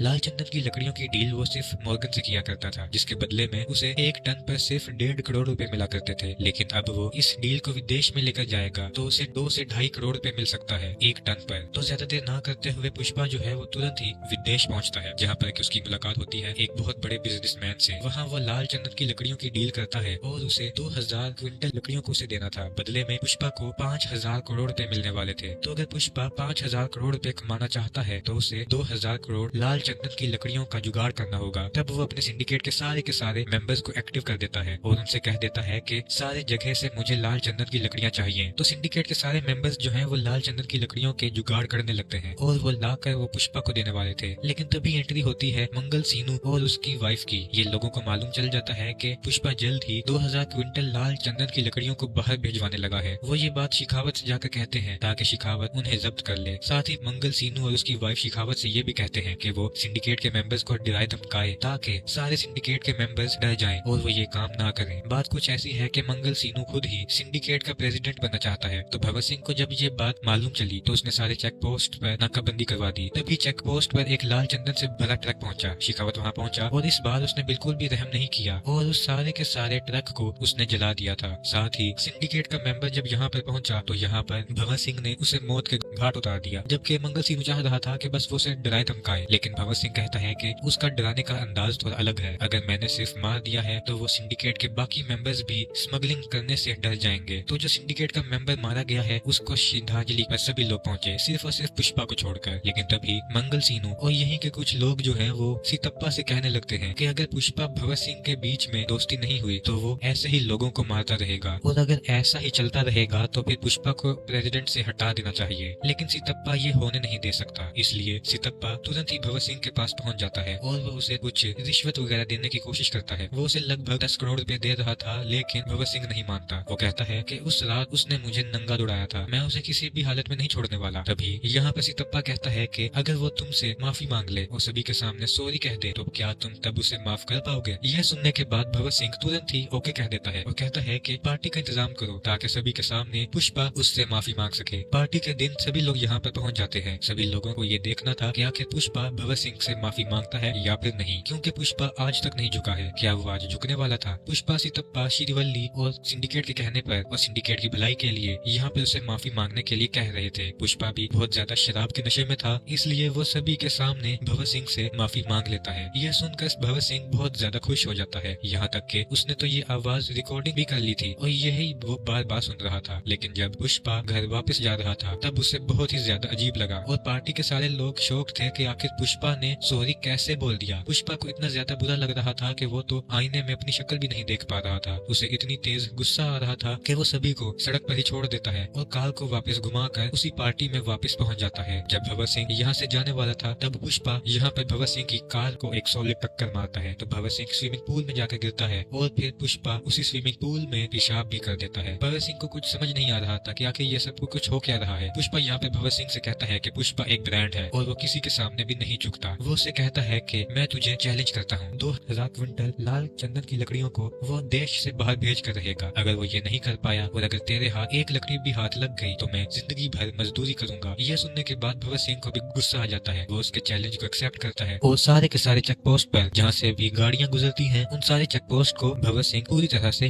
बंद कर देता है। लेकिन तभी भगत सिंह ने देखा कि जो ब्रिज है उसके नीचे जो नदी है वो पूरी तरह से सूखी है, क्योंकि गर्मियों का दिन था। वो समझ गया था कि पुष्पा जरूर इन्हीं नदियों के द्वारा अपने ट्रक को निकालने वाला था। उसका शक एकदम सही निकला था, क्योंकि पुष्पा के सारे लाल चंदन के ट्रक जो है वो नदियों के द्वारा ही बाहर जा रहे थे। तो पुलिस की जीप इन्हें कई बार पकड़ने की कोशिश करती है लेकिन वो नहीं पकड़ पाते। लेकिन आखिर में भगत सिंह जो है वो इनके ट्रक के सामने आ जाता है और एक बड़ी सी शॉटगन लेकर इनके ऊपर फायरिंग कर देता है। तभी कटलेट जो है वो पुष्पा के पास कॉल करके ये सारी जानकारियां बताता है। पुष्पा कहता है कि तुम वहाँ से कूद जाओ, जितने भी ट्रक हैं सारे ड्राइवर्स को वहाँ से बाहर निकालो, मुझे किसी भी इंसान की जान को खतरे में नहीं डालना है। यहाँ पर कटलेट जब उसकी बात सुनता है तो सारे ड्राइवर्स को लेकर यहाँ से चला जाता है और भगत सिंह इन लोगों पर फायरिंग कर रहा था और ट्रक में जितनी भी लाल चंदन की लकड़ियां थी वो उन्हें भी जब्त कर लेता है। ये देखकर भगत सिंह, मंगल सीनू और उसकी वाइफ को बहुत ही ज्यादा अच्छा लगा था। वो तो एंजॉय कर रहे थे। मीडिया के सामने उन्होंने सारी बात कह भी दी थी कि ये सारे लाल चंदन की लकड़ियां पुष्पा की है। लेकिन थोड़ी ही देर के बाद मालूम चला कि वो सारी लाल चंदन की लकड़ियां नॉर्मल लकड़ियां हैं। मतलब कि यहाँ पर भगत सिंह फूल बन गया था। पुष्पा ने उसके पास एक फूल भी भेजा था, लेकिन भगत सिंह कहता है कि मैं अकेला फूल नहीं बना, बल्कि मंगल सीनू और उसकी वाइफ भी फूल बनी है, मतलब कि हम तीनों ही फूल बने हैं। पुष्पा यहाँ पर उसे कहता है कि पुष्पा नाम सुनकर फ्लावर समझे क्या? फ्लावर नहीं है वो, बल्कि वाइल्ड फायर है। साथ ही सारे में उसने ये भी कह दिया था कि जल्द ही वो इस सारी लाल चंदन की लकड़ियों को बॉर्डर क्रॉस करवाने लगा है। अगर तुम इन्हें रोक सकते हो तो रोक लो। तभी पुष्पा, श्रीवल्ली और पूरी फैमिली जो है वो माता काली के फेस्टिवल में पहुंचते हैं। वहाँ पर श्रीवल्ली को अचानक से चक्कर आने लगते हैं और मालूम चलता है कि श्रीवल्ली प्रेग्नेंट है। ये देखकर पुष्पा जो है वो काली माता का गेटअप धारण कर लेता है और फिर काली माता का एक सॉलिड तांडव करता है। ये सीन इतना ज्यादा शानदार है दोस्तों कि रोंगटे खड़े कर देता है। श्रीवल्ली यहाँ पे पुष्पा से कहती है कि आखिर ये तुम क्या कर रहे हो? जिस पर कि पुष्पा कहता है कि मेरी एक इच्छा है, मैं काली माता से लड़की चाहता हूँ, क्योंकि अगर लड़का हुआ तो उसे भी सरनेम देना पड़ेगा, लड़की हुई तो वो किसी दूसरे घर जाकर उसे कोई दूसरा सरनेम मिल जाएगा। तभी इसी जगह पर हम देखते हैं कि कुछ लोग जो है वो पुष्पा की भतीजी के साथ मिसबिहेव कर रहे थे, वो उसके साथ बदतमीजी कर रहे थे। ये देखकर पुष्पा को बहुत ज्यादा गुस्सा आ जाता है और वो इन लोगों से फाइट करना स्टार्ट कर देता है। ये सारे एक्शन सीक्वेंसेस बहुत ही कमाल के थे, क्योंकि सारे एक्शन इमोशन से भरे थे। लेकिन तभी यहाँ पे मुरली आ जाता है और वो पुष्पा से कहता है कि अगर तुम ये सब कुछ कर दोगे तब भी तुम्हारे बाप का नाम नहीं मिलेगा। तुम ऐसा लग रहा है कि तुम हमारे साथ हो जाओगे, ऐसा कुछ भी नहीं हो सकता। तुम हमेशा अनाथ थे और हमेशा रहोगे, तुम्हारा कोई भी नहीं हो सकता। श्रीवल्ली को जब ये सारी बातें सुनाई दी तो उसने मुरली को बहुत ही ज्यादा चिल्लाया। बाद में कावेरी के साथ इन लोगों ने बदतमीजी की थी और मिसबिहेव किया था, उन लोगों को मुरली ने अधगंजा करवा दिया था। अब आगे हम देखते हैं कि मंगल सीनू और उसकी बीवी और भगत सिंह शेखावत सीएम के पास पहुंचे। उन्होंने उसे बताया कि अगर ये लाल चंदन की लकड़ियां बॉर्डर क्रॉस कर जाती हैं तो तुम्हारे सीएम की गद्दी भी खतरे में है, क्योंकि उससे 2000 से 5000 करोड़ रुपए की फंडिंग आने वाली है और ये सारी फंडिंग के द्वारा आप सीएम से हट सकते हैं। तो सीएम तुरंत ही आदेश दे देता है कि वो इन लाल चंदन की लकड़ियों को बॉर्डर क्रॉस करवाने से रोके। तो ये सारी लाल चंदन की लकड़ियां रामेश्वरम से होते हुए श्रीलंका जाने वाली थी, क्योंकि रामेश्वरम से श्रीलंका सिर्फ और सिर्फ 18 किलोमीटर की दूरी पर है। तब भगत सिंह शेखावत यहाँ पे पहुंच तो जाता है, लेकिन वो इन लाल चंदन की लकड़ियों को पकड़ नहीं पाता, क्योंकि ये सारी शिप के नीचे मौजूद थी, जिस वजह से भगत सिंह शेखावत इनका पीछा भी करता है, लेकिन वो उन्हें नहीं पकड़ पाता। माल डिलीवर हो जाने के बाद बहुत सारा पैसा आता है। इन सारे पैसों को देखकर पुष्पा खुश हो जाता है। इन सभी पैसों को एमएलए के लिए सारे सोफे के अंदर भरा जाता है और सारे सोफों को एमएलए के पास भेज दिया जाता है। मतलब कि सारे के सारे एमएलए अब पुष्पा ने खरीद लिए थे। तो भगत सिंह शेखावत का बहुत ही ज्यादा बुरा हाल था, क्योंकि अब उसके हाथ में कुछ भी नहीं था। अब तो उसका ट्रांसफर होना भी एकदम तय है, क्योंकि अब के पास सरकार भी नहीं रही थी, सरकार भी पुष्पा की हो जाएगी। तो भगत सिंह के पास जो नकली लाल चंदन की लकड़ियां हैं वो उनमें आग लगा देता है और उसने काफी सारी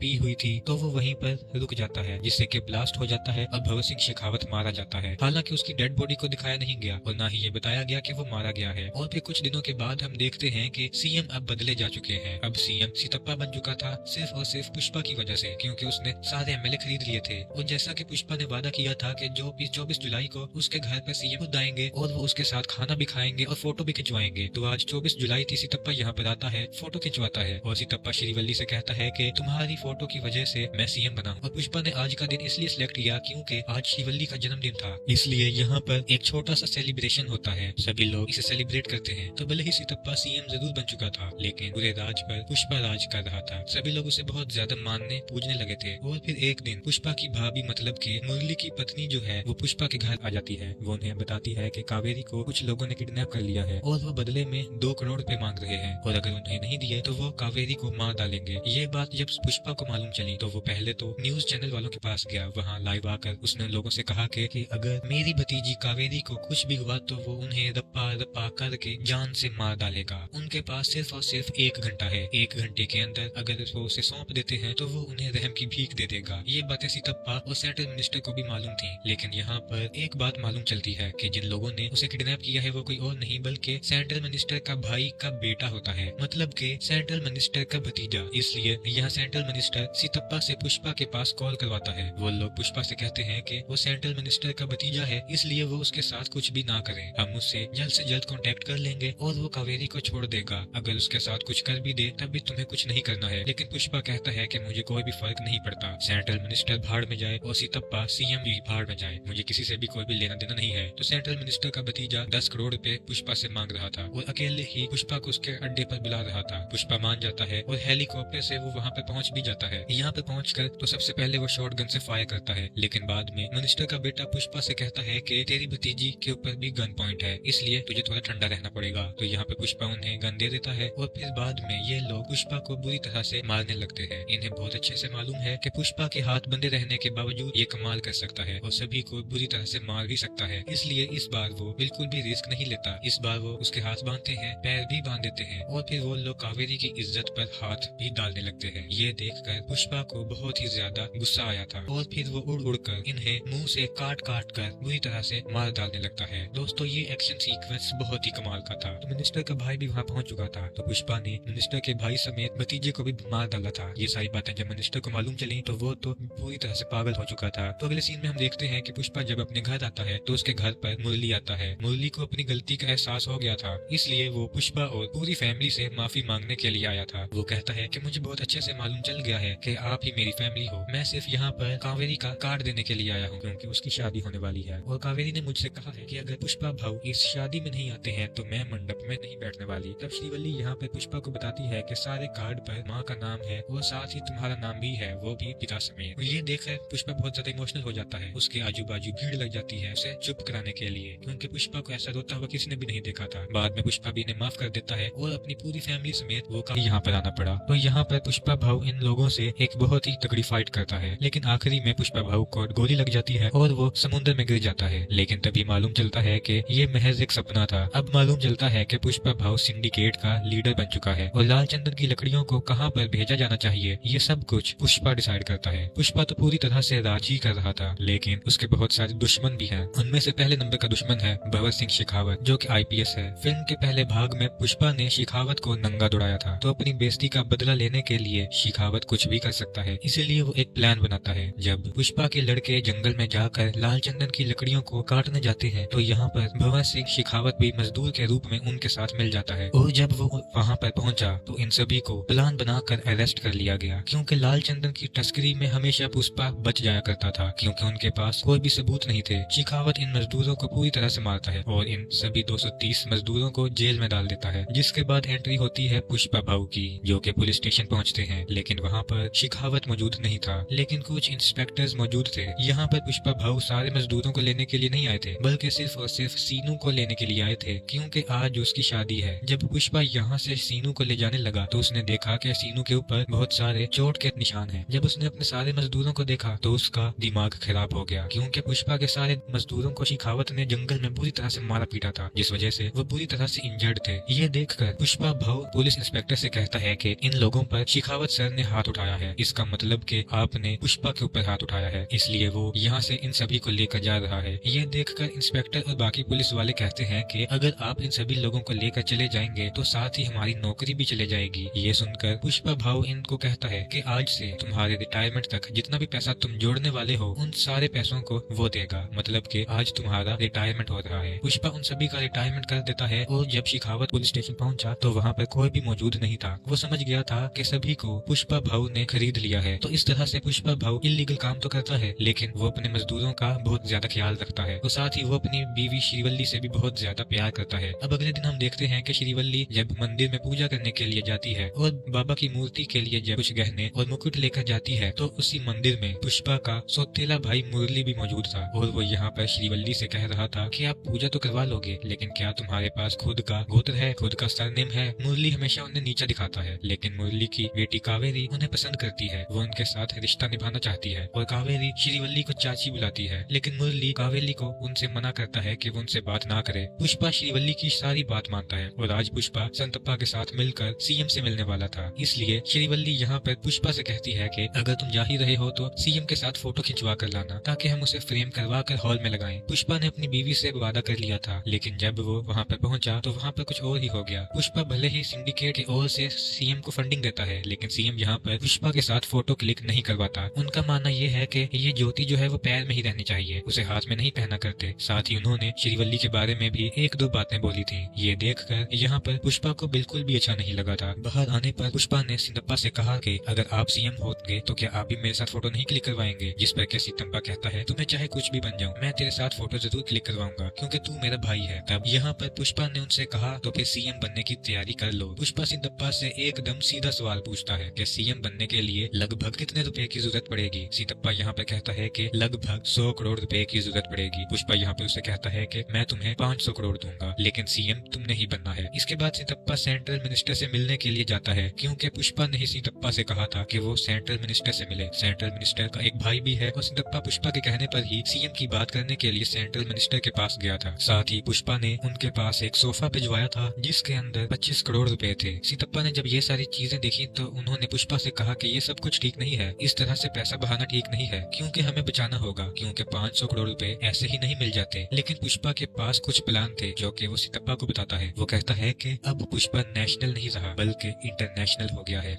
लाल चंदन की लकड़ियों की डील वो सिर्फ मॉर्गन से किया करता था, जिसके बदले में उसे 1 टन पर सिर्फ 1.5 करोड़ रुपए मिला करते थे, लेकिन अब वो इस डील को विदेश में लेकर जाएगा तो उसे 2 से 2.5 करोड़ रुपए मिल सकता है 1 टन पर। तो ज्यादा देर ना करते हुए पुष्पा जो है वो तुरंत ही विदेश पहुंचता है, जहाँ पर उसकी मुलाकात होती है एक बहुत बड़े बिजनेसमैन से। वहाँ वो लाल चंदन की लकड़ियों की डील करता है और उसे 2000 क्विंटल लकड़ियों को उसे देना था। बदले में पुष्पा को 5000 करोड़ रुपए मिलने वाले थे। तो अगर पुष्पा 5000 करोड़ रुपए कमाना चाहता है तो उसे 2000 करोड़ लाल चंदन की लकड़ियों का जुगाड़ करना होगा। तब वो अपने सिंडिकेट के सारे मेंबर्स को एक्टिव कर देता है और उनसे कह देता है कि सारे जगह से मुझे लाल चंदन की लकड़ियां चाहिए। तो सिंडिकेट के सारे मेंबर्स जो हैं वो लाल चंदन की लकड़ियों के जुगाड़ करने लगते हैं और वो लाकर वो पुष्पा को देने वाले थे। लेकिन तभी एंट्री होती है मंगल सीनू और उसकी वाइफ की। ये लोगों को मालूम चल जाता है कि पुष्पा जल्द ही 2000 क्विंटल लाल चंदन की लकड़ियों को बाहर भिजवाने लगा है। वो ये बात शेखावत से जाकर कहते हैं ताकि शेखावत उन्हें जब्त कर ले। साथ ही मंगल सीनू और उसकी वाइफ शेखावत से ये भी कहते हैं कि वो सिंडिकेट के मेंबर्स को डराए धमकाए ताकि सारे सिंडिकेट के मेंबर्स डर जाएं और वो ये काम ना करें। बात कुछ ऐसी है कि मंगल सीनू खुद ही सिंडिकेट का प्रेसिडेंट बनना चाहता है। तो भगत सिंह को जब ये बात मालूम चली तो उसने सारे चेक पोस्ट पर नाकाबंदी करवा दी। तभी चेक पोस्ट पर एक लाल चंदन से भरा ट्रक पहुंचा। शेखावत वहां पहुंचा और इस बार उसने बिल्कुल भी रहम नहीं किया और उस सारे के सारे ट्रक को उसने जला दिया था। साथ ही सिंडिकेट का मेंबर जब यहाँ पर पहुंचा तो यहाँ पर भगत सिंह ने उसे मौत के घाट उतार दिया, जबकि मंगल सिंह चाह रहा था कि बस वो उसे डराए धमकाए। लेकिन भगत सिंह कहता है कि उसका डराने का अंदाज थोड़ा अलग है। अगर मैंने सिर्फ मार दिया है तो वो सिंडिकेट के बाकी मेंबर्स भी स्मगलिंग करने से डर जाएंगे। तो जो सिंडिकेट का मेंबर मारा गया है उसको श्रद्धांजलि पर सभी लोग पहुंचे, सिर्फ और सिर्फ पुष्पा को छोड़कर। लेकिन तभी मंगल सीनू और यहीं के कुछ लोग जो हैं वो सितप्पा से कहने लगते हैं कि अगर पुष्पा भगत सिंह के बीच में दोस्ती नहीं हुई तो वो ऐसे ही लोगों को मारता रहेगा और अगर ऐसा ही चलता रहेगा तो फिर पुष्पा को प्रेसिडेंट से हटा देना चाहिए। लेकिन सितप्पा ये होने नहीं दे सकता, इसलिए सितप्पा तुरंत ही भगत सिंह के पास पहुंच जाता है और वो उसे कुछ रिश्वत वगैरह देने की कोशिश करता है। वो उसे लगभग 10 करोड़ रुपए दे रहा था, लेकिन भगत सिंह नहीं मानता। वो कहता है कि उस रात उसने मुझे नंगा दौड़ाया था, मैं उसे किसी भी हालत में नहीं छोड़ने वाला। तभी यहाँ पर सितप्पा कहता है कि अगर वो तुमसे माफी मांग ले और सभी के सामने सॉरी कह दे तो क्या तुम तब उसे माफ कर पाओगे। यह सुनने के बाद भगत सिंह तुरंत ही ओके कह देता है और कहता है कि पार्टी का इंतजाम करो ताकि सभी के सामने पुष्पा उससे माफी मांग सके। पार्टी के दिन सभी लोग यहाँ पर पहुंच जाते हैं। सभी लोगों को ये देखना था कि आखिर पुष्पा भगत सिंह से माफी मांगता है या फिर नहीं, क्योंकि पुष्पा आज तक नहीं झुका है। क्या वो आज झुकने वाला था? पुष्पा, सितप्पा, श्रीवल्ली और सिंडिकेट के कहने पर और सिंडिकेट की भलाई के लिए यहाँ पे उसे माफी मांगने के लिए कह रहे थे। पुष्पा भी बहुत ज्यादा शराब के नशे में था, इसलिए वो सभी के सामने भगत सिंह से माफी मांग लेता है। यह सुनकर भगत सिंह बहुत ज्यादा खुश हो जाता है, यहाँ तक कि उसने तो ये आवाज रिकॉर्डिंग भी कर ली थी और यही वो बार बार सुन रहा था। लेकिन जब पुष्पा घर वापस जा रहा था तब उसे बहुत ही ज्यादा अजीब लगा और पार्टी के सारे लोग शौक थे कि आखिर पुष्पा ने सॉरी कैसे बोल दिया। पुष्पा को इतना ज्यादा बुरा लग रहा था कि वो तो आईने में अपनी शक्ल भी नहीं देख पा रहा था। उसे इतनी तेज गुस्सा आ रहा था कि वो सभी को सड़क पर ही छोड़ देता है और कार को वापस घुमाकर उसी पार्टी में वापस पहुंच जाता है। जब भगत सिंह यहाँ से जाने वाला था तब पुष्पा यहाँ पर भगत सिंह की कार को एक सॉलिड टक्कर मारता है तो भगत सिंह स्विमिंग पूल में जाकर गिरता है और फिर पुष्पा उसी स्विमिंग पूल में पेशाब भी कर देता है। भगत सिंह को कुछ समझ नहीं आ रहा था कि आखिर ये सब कुछ हो क्या रहा है। पुष्पा यहाँ पे भगत सिंह से कहता है कि पुष्पा एक ब्रांड है और वो किसी के सामने भी नहीं झुकता। वो उसे कहता है कि मैं तुझे चैलेंज करता हूँ, 2000 क्विंटल लाल चंदन की लकड़ियों को वो देश से बाहर भेज कर रहेगा। अगर वो ये नहीं कर पाया और अगर तेरे हाथ एक लकड़ी भी हाथ लग गई तो मैं जिंदगी भर मजदूरी करूंगा। ये सुनने के बाद भगत सिंह को भी गुस्सा आ जाता है। वो उसके चैलेंज को एक्सेप्ट करता है और सारे के सारे चेक पोस्ट पर जहाँ से भी गाड़ियां गुजरती हैं उन सारे चेक पोस्ट को भगत सिंह पूरी तरह से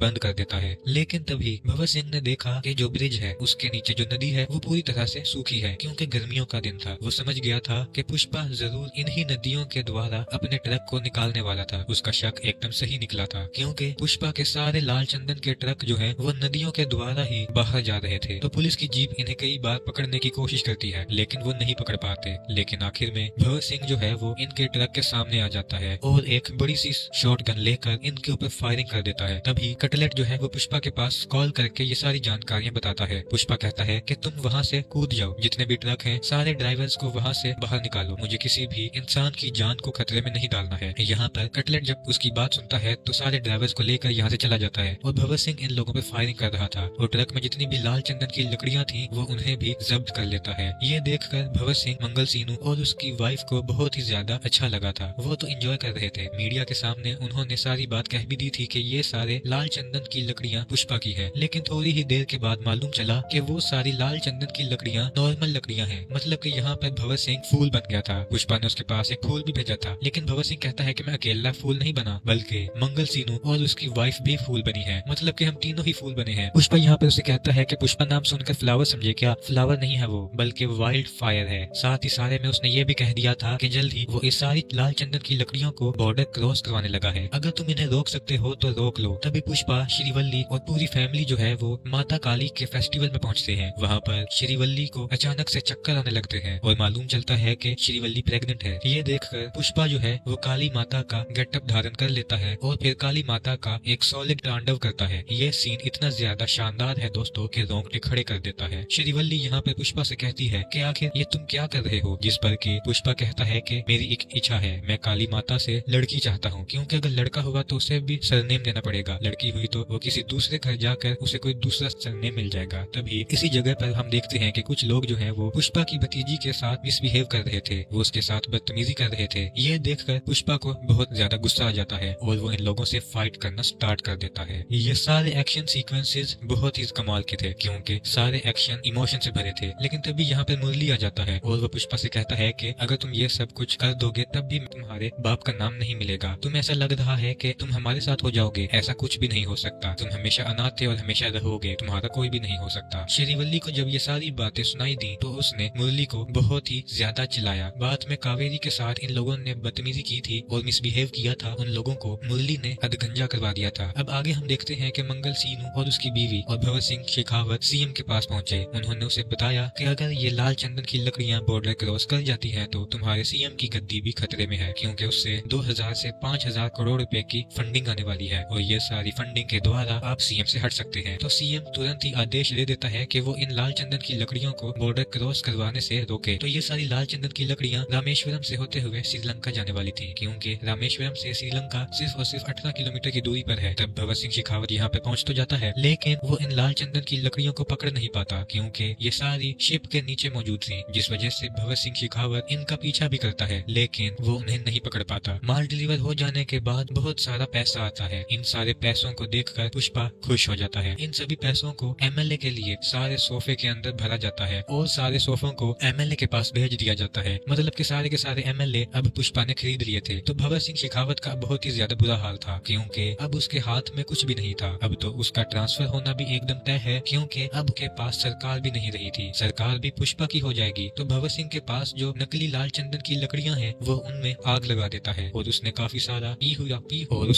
सारी पी हुई थी तो वो वहीं पर रुक जाता है, जिससे कि ब्लास्ट हो जाता है और भगत सिंह शेखावत मारा जाता है। हालांकि उसकी डेड बॉडी को दिखाया नहीं गया और ना ही ये बताया गया कि वो मारा गया है। और फिर कुछ दिनों के बाद हम देखते हैं कि सीएम अब बदले जा चुके हैं। अब सीएम सितप्पा बन चुका था सिर्फ और सिर्फ पुष्पा की वजह से, क्योंकि उसने सारे एमएलए खरीद लिए थे। और जैसा कि पुष्पा ने वादा किया था कि जो 24 जुलाई को उसके घर पर सीएम खुद आएंगे और वो उसके साथ खाना भी खाएंगे और फोटो भी खिंचवाएंगे। तो आज 24 जुलाई थी, सितप्पा यहाँ पर आता है, फोटो खिंचवाता है और सितप्पा श्रीवल्ली से कहता है कि तुम्हारी फोटो की वजह से मैं सीएम बना। और पुष्पा ने आज का दिन इसलिए सिलेक्ट किया क्योंकि आज श्रीवल्ली का जन्मदिन था, इसलिए यहाँ पर एक छोटा सा सेलिब्रेशन होता है, सभी लोग इसे सेलिब्रेट करते हैं। तो भले ही सितप्पा सीएम जरूर बन चुका था, लेकिन पूरे राज पर पुष्पा राज कर रहा था। सभी लोग उसे बहुत ज्यादा मानने पूजने लगे थे। और फिर एक दिन पुष्पा की भाभी मतलब कि मुरली की पत्नी जो है वो पुष्पा के घर आ जाती है। वो उन्हें बताती है कि कावेरी को कुछ लोगों ने किडनैप कर लिया है और वो बदले में 2 करोड़ रुपए मांग रहे हैं और अगर उन्हें नहीं दिए तो वो कावेरी को मार डालेंगे। ये बात जब पुष्पा को मालूम चली तो वो पहले तो न्यूज चैनल वालों के पास गया। वहाँ लाइव आकर उसने लोगों से कहा कि अगर मेरी भतीजी कावेरी को कुछ भी हुआ तो वो उन्हें रप्पा रप्पा करके जान से मार डालेगा। उनके पास सिर्फ और सिर्फ 1 घंटा है, 1 घंटे के अंदर अगर वो उसे सौंप देते हैं तो वो उन्हें रहम की भीख दे देगा। ये बातें सितप्पा और सेंट्रल मिनिस्टर को भी मालूम थी, लेकिन यहाँ पर एक बात मालूम चलती है कि जिन लोगों ने उसे किडनैप किया है वो कोई और नहीं बल्कि सेंट्रल मिनिस्टर का भाई का बेटा होता है, मतलब कि सेंट्रल मिनिस्टर का भतीजा। इसलिए यहाँ सेंट्रल मिनिस्टर सितप्पा से पुष्पा के पास कॉल करवाता है। वो लोग पुष्पा से कहते हैं कि वो सेंट्रल मिनिस्टर का भतीजा है, इसलिए वो उसके साथ कुछ भी ना करें, हम उससे जल्द से जल्द कांटेक्ट कर लेंगे और वो कावेरी को छोड़ देगा। अगर उसके साथ कुछ कर भी दे तब भी तुम्हें कुछ नहीं करना है। लेकिन पुष्पा कहता है कि मुझे कोई भी फर्क नहीं पड़ता, सेंट्रल मिनिस्टर भाड़ में जाए और सितप्पा सीएम भी भाड़ में जाए, मुझे किसी से भी कोई भी लेना देना नहीं है। तो सेंट्रल मिनिस्टर का भतीजा 10 करोड़ रुपए पुष्पा से मांग रहा था और अकेले ही पुष्पा को उसके अड्डे पर बुला रहा था। पुष्पा मान जाता है और हेलीकॉप्टर से वो वहाँ पे पहुँच भी जाता है। यहाँ पे पहुंचकर तो सबसे पहले वो शॉटगन से फायर करता है, लेकिन बाद में मिनिस्टर का बेटा पुष्पा से कहता है कि तेरी भतीजी के ऊपर भी गन पॉइंट है, इसलिए तुझे थोड़ा ठंडा रहना पड़ेगा। तो यहाँ पे पुष्पा उन्हें गन दे देता है और फिर बाद में ये लोग पुष्पा को बुरी तरह से मारने लगते हैं। इन्हें बहुत अच्छे से मालूम है कि पुष्पा के हाथ बंधे रहने के बावजूद ये कमाल कर सकता है और सभी को बुरी तरह से मार भी सकता है, इसलिए इस बार वो बिल्कुल भी रिस्क नहीं लेता। इस बार वो उसके हाथ बांधते हैं, पैर भी बांध देते हैं और फिर वो लोग कावेरी की इज्जत पर हाथ भी डालने लगते हैं। ये देखकर पुष्पा को बहुत ही ज्यादा गुस्सा आया था और फिर वो उड़ उड़ कर इन्हें मुंह से काट काट कर बुरी तरह से मार डालने लगता है। दोस्तों ये एक्शन सीक्वेंस बहुत ही कमाल का था। तो मिनिस्टर का भाई भी वहाँ पहुंच चुका था, तो पुष्पा ने मिनिस्टर के भाई समेत भतीजे को भी मार डाला था। ये सारी बातें जब मिनिस्टर को मालूम चली तो वो तो पूरी तरह से पागल हो चुका था। तो अगले सीन में हम देखते हैं कि पुष्पा जब अपने घर आता है तो उसके घर पर मुरली आता है। मुरली को अपनी गलती का एहसास हो गया था, इसलिए वो पुष्पा और पूरी फैमिली से माफी मांगने के लिए आया था। वो कहता है कि मुझे बहुत अच्छे से मालूम चल गया है कि आप ही मेरी फैमिली हो, मैं सिर्फ यहाँ पर कावेरी का कार्ड देने के लिए आया हूँ क्योंकि उसकी शादी होने वाली है और कावेरी ने मुझसे कहा है कि अगर पुष्पा भाऊ इस शादी में नहीं आते हैं तो मैं मंडप में नहीं बैठने वाली। तब श्रीवल्ली यहाँ पे पुष्पा को बताती है कि सारे कार्ड पर माँ का नाम है और साथ ही तुम्हारा नाम भी है, वो भी पिता समेत। ये देखकर पुष्पा बहुत ज्यादा इमोशनल हो जाता है। उसके आजू बाजू भीड़ लग जाती है उसे चुप कराने के लिए, क्योंकि पुष्पा को ऐसा रोता हुआ किसी ने भी नहीं देखा था। बाद में पुष्पा भी इन्हें माफ कर देता है और अपनी पूरी फैमिली समेत वो यहाँ पर आना पड़ा। तो यहाँ पर पुष्पा भाऊ इन लोगों से एक बहुत ही तगड़ी फाइट करता है, लेकिन आखिरी में पुष्पा भाऊ को गोली लग जाती है और वो समुद्र में गिर जाता है। लेकिन तभी मालूम चलता है कि ये महज एक सपना था। अब मालूम चलता है कि पुष्पा भाऊ सिंडिकेट का लीडर बन चुका है और लाल चंदन की लकड़ियों को कहाँ पर भेजा जाना चाहिए ये सब कुछ पुष्पा डिसाइड करता है। पुष्पा तो पूरी तरह से राज ही कर रहा था, लेकिन उसके बहुत सारे दुश्मन भी हैं। उनमें से पहले नंबर का दुश्मन है भगत सिंह शेखावत, जो कि आईपीएस है। फिल्म के पहले भाग में पुष्पा ने शेखावत को नंगा दौड़ाया था, तो अपनी बेइज्जती का बदला लेने के लिए शेखावत कुछ भी कर सकता है, इसीलिए वो एक प्लान बनाता है। जब पुष्पा के लड़के जंगल में जाकर लाल चंदन की लकड़ियों को काटने जाते हैं तो यहाँ पर भगत सिंह शेखावत भी मजदूर के रूप में उनके साथ मिल जाता है और जब वो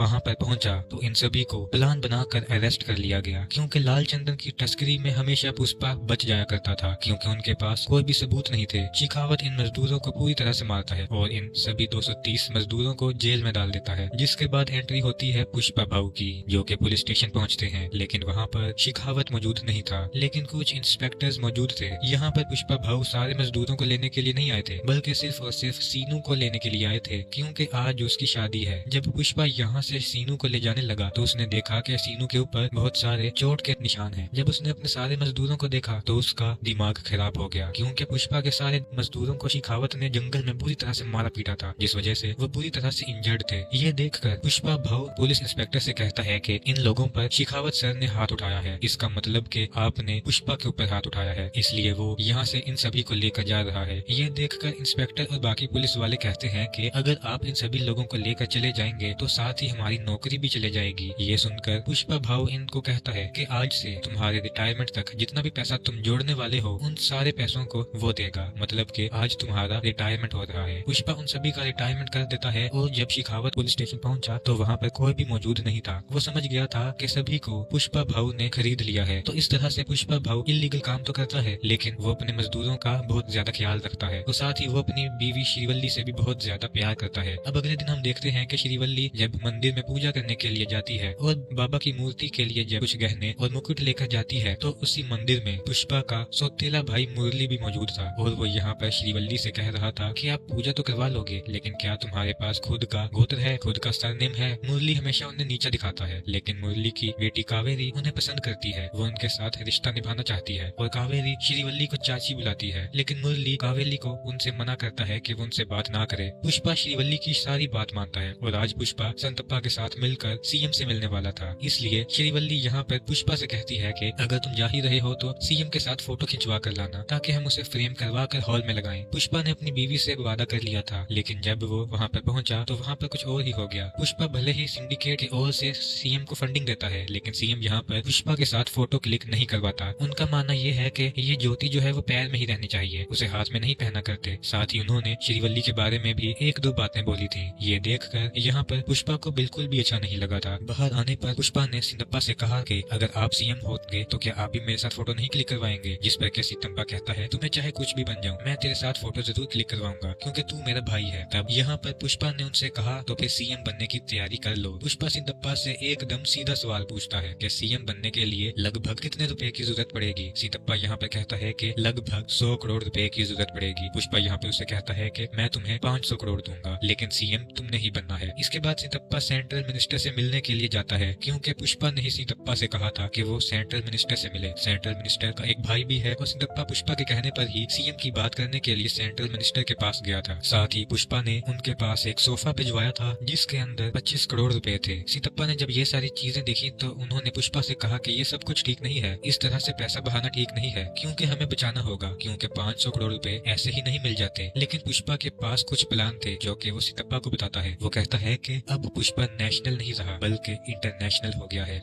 लाल चंदन की लकड़ियों की डील वो सिर्फ मॉर्गन से किया करता था, जिसके बदले में उसे 1 टन पर सिर्फ 1.5 करोड़ रुपए मिला करते थे, लेकिन अब वो इस डील को विदेश में लेकर जाएगा तो उसे 2 से 2.5 करोड़ रुपए मिल सकता है 1 टन पर। तो ज्यादा देर ना करते हुए पुष्पा जो है वो तुरंत ही विदेश पहुंचता है, जहाँ पर उसकी मुलाकात होती है एक बहुत बड़े बिजनेसमैन से। वहाँ वो लाल चंदन की लकड़ियों की डील करता है और उसे 2000 क्विंटल लकड़ियों को उसे देना था। बदले में पुष्पा को 5000 करोड़ रुपए मिलने वाले थे। तो अगर पुष्पा 5000 करोड़ रुपए कमाना चाहता है तो उसे 2000 करोड़ लाल चंदन की लकड़ियों का जुगाड़ करना होगा। तब वो अपने सिंडिकेट के सारे मेंबर्स को एक्टिव कर देता है और उनसे कह देता है कि सारे जगह से मुझे लाल चंदन की लकड़ियां चाहिए। तो सिंडिकेट के सारे मेंबर्स जो हैं वो लाल चंदन की लकड़ियों के जुगाड़ करने लगते हैं और वो लाकर वो पुष्पा को देने वाले थे। लेकिन तभी एंट्री होती है मंगल सीनू और उसकी वाइफ की। ये लोगों को मालूम चल जाता है कि पुष्पा जल्द ही 2000 क्विंटल लाल चंदन की लकड़ियों को बाहर भिजवाने लगा है। वो ये बात शेखावत से जाकर कहते हैं ताकि शेखावत उन्हें जब्त कर ले। साथ ही मंगल सीनू और उसकी वाइफ शेखावत से ये भी कहते हैं कि वो सिंडिकेट के मेंबर्स को डराए धमकाए ताकि सारे सिंडिकेट के मेंबर्स डर जाएं और वो ये काम ना करें। बात कुछ ऐसी है कि मंगल सीनू खुद ही सिंडिकेट का प्रेसिडेंट बनना चाहता है। तो भगत सिंह को जब ये बात मालूम चली तो उसने सारे चेक पोस्ट पर नाकाबंदी करवा दी। तभी चेक पोस्ट पर एक लाल चंदन से भरा ट्रक पहुंचा। शेखावत वहां पहुंचा और इस बार उसने बिल्कुल भी रहम नहीं किया और उस सारे के सारे ट्रक को उसने जला दिया था। साथ ही सिंडिकेट का मेंबर जब यहाँ पर पहुंचा तो यहाँ पर भगत सिंह ने उसे मौत के घाट उतार दिया, जबकि मंगल सिंह चाह रहा था कि बस वो उसे डराए धमकाए, लेकिन भगत सिंह कहता है कि उसका डराने का अंदाज थोड़ा अलग है। अगर मैंने सिर्फ मार दिया है तो वो सिंडिकेट के बाकी मेंबर्स भी स्मगलिंग करने से डर जाएंगे। तो जो सिंडिकेट का मेंबर मारा गया है उसको श्रद्धांजलि पर सभी लोग पहुंचे, सिर्फ और सिर्फ पुष्पा को छोड़कर। लेकिन तभी मंगल सीनू और यहीं के कुछ लोग जो है वो सीतप्पा से कहने लगते हैं कि अगर पुष्पा भगत सिंह के बीच में दोस्ती नहीं हुई तो वो ऐसे ही लोगों को मारता रहेगा, और अगर ऐसा ही चलता रहेगा तो फिर पुष्पा को प्रेसिडेंट से हटा देना चाहिए। लेकिन सीतप्पा ये होने नहीं दे सकता, इसलिए सीतप्पा तुरंत ही भगत सिंह के पास पहुंच जाता है और वो उसे कुछ रिश्वत वगैरह देने की कोशिश करता है। वो उसे लगभग 10 करोड़ रुपए दे रहा था, लेकिन भगत सिंह नहीं मानता। वो कहता है कि उस रात उसने मुझे नंगा उड़ाया था, मैं उसे किसी भी हालत में नहीं छोड़ने वाला। तभी यहाँ पर सीतप्पा कहता है कि अगर वो तुमसे माफी मांग ले और सभी के सामने सॉरी कह दे तो क्या तुम तब उसे माफ कर पाओगे? यह सुनने के बाद भगत सिंह तुरंत ही ओके कह देता है और कहता है कि पार्टी का इंतजाम करो ताकि सभी के सामने पुष्पा उससे माफी मांग सके। पार्टी के दिन सभी लोग यहाँ पर पहुंच जाते हैं। सभी लोगों को ये देखना था कि आखिर पुष्पा भगत सिंह से माफी मांगता है या फिर नहीं, क्योंकि पुष्पा आज तक नहीं झुका है। क्या वो आज झुकने वाला था? पुष्पा सीतप्पा श्रीवल्ली और सिंडिकेट के कहने पर और सिंडिकेट की भलाई के लिए यहाँ पर उसे माफी मांगने के लिए कह रहे थे। पुष्पा भी बहुत ज्यादा शराब के नशे में था, इसलिए वो सभी के सामने भगत सिंह से माफी मांग लेता है। यह सुनकर भगत सिंह बहुत ज्यादा खुश हो जाता है, यहाँ तक कि उसने तो ये आवाज रिकॉर्डिंग भी कर ली थी और यही वो बार बार सुन रहा था। लेकिन जब पुष्पा घर वापस जा रहा था तब उसे बहुत ही ज्यादा अजीब लगा और पार्टी के सारे लोग शौक थे कि आखिर पुष्पा ने सॉरी कैसे बोल दिया। पुष्पा को इतना ज्यादा बुरा लग रहा था कि वो तो आईने में अपनी शक्ल भी नहीं देख पा रहा था। उसे इतनी तेज गुस्सा आ रहा था कि वो सभी को सड़क पर ही छोड़ देता है और कार को वापस घुमाकर उसी पार्टी में वापस पहुंच जाता है। जब भगत सिंह यहाँ से जाने वाला था तब पुष्पा यहाँ पर भगत सिंह की कार को एक सॉलिड टक्कर मारता है, तो भगत सिंह स्विमिंग पूल में जाकर गिरता है और फिर पुष्पा उसी स्विमिंग पूल में पेशाब भी कर देता है। भगत सिंह को कुछ समझ नहीं आ रहा था कि आखिर ये सब कुछ हो क्या रहा है। पुष्पा यहाँ पे भगत सिंह से कहता है कि पुष्पा एक ब्रांड है और वो किसी के सामने भी नहीं झुकता। वो उसे कहता है कि मैं तुझे चैलेंज करता हूँ, 2000 क्विंटल लाल चंदन की लकड़ियों को वो देश से बाहर भेज कर रहेगा। अगर वो ये नहीं कर पाया और अगर तेरे हाथ एक लकड़ी भी हाथ लग गई तो मैं जिंदगी भर मजदूरी करूंगा। यह सुनने के बाद भगत सिंह को भी गुस्सा आ जाता है। वो उसके चैलेंज को एक्सेप्ट करता है और सारे के सारे चेक पोस्ट पर जहाँ से भी गाड़ियां गुजरती हैं उन सारे चेक पोस्ट को भगत सिंह पूरी तरह से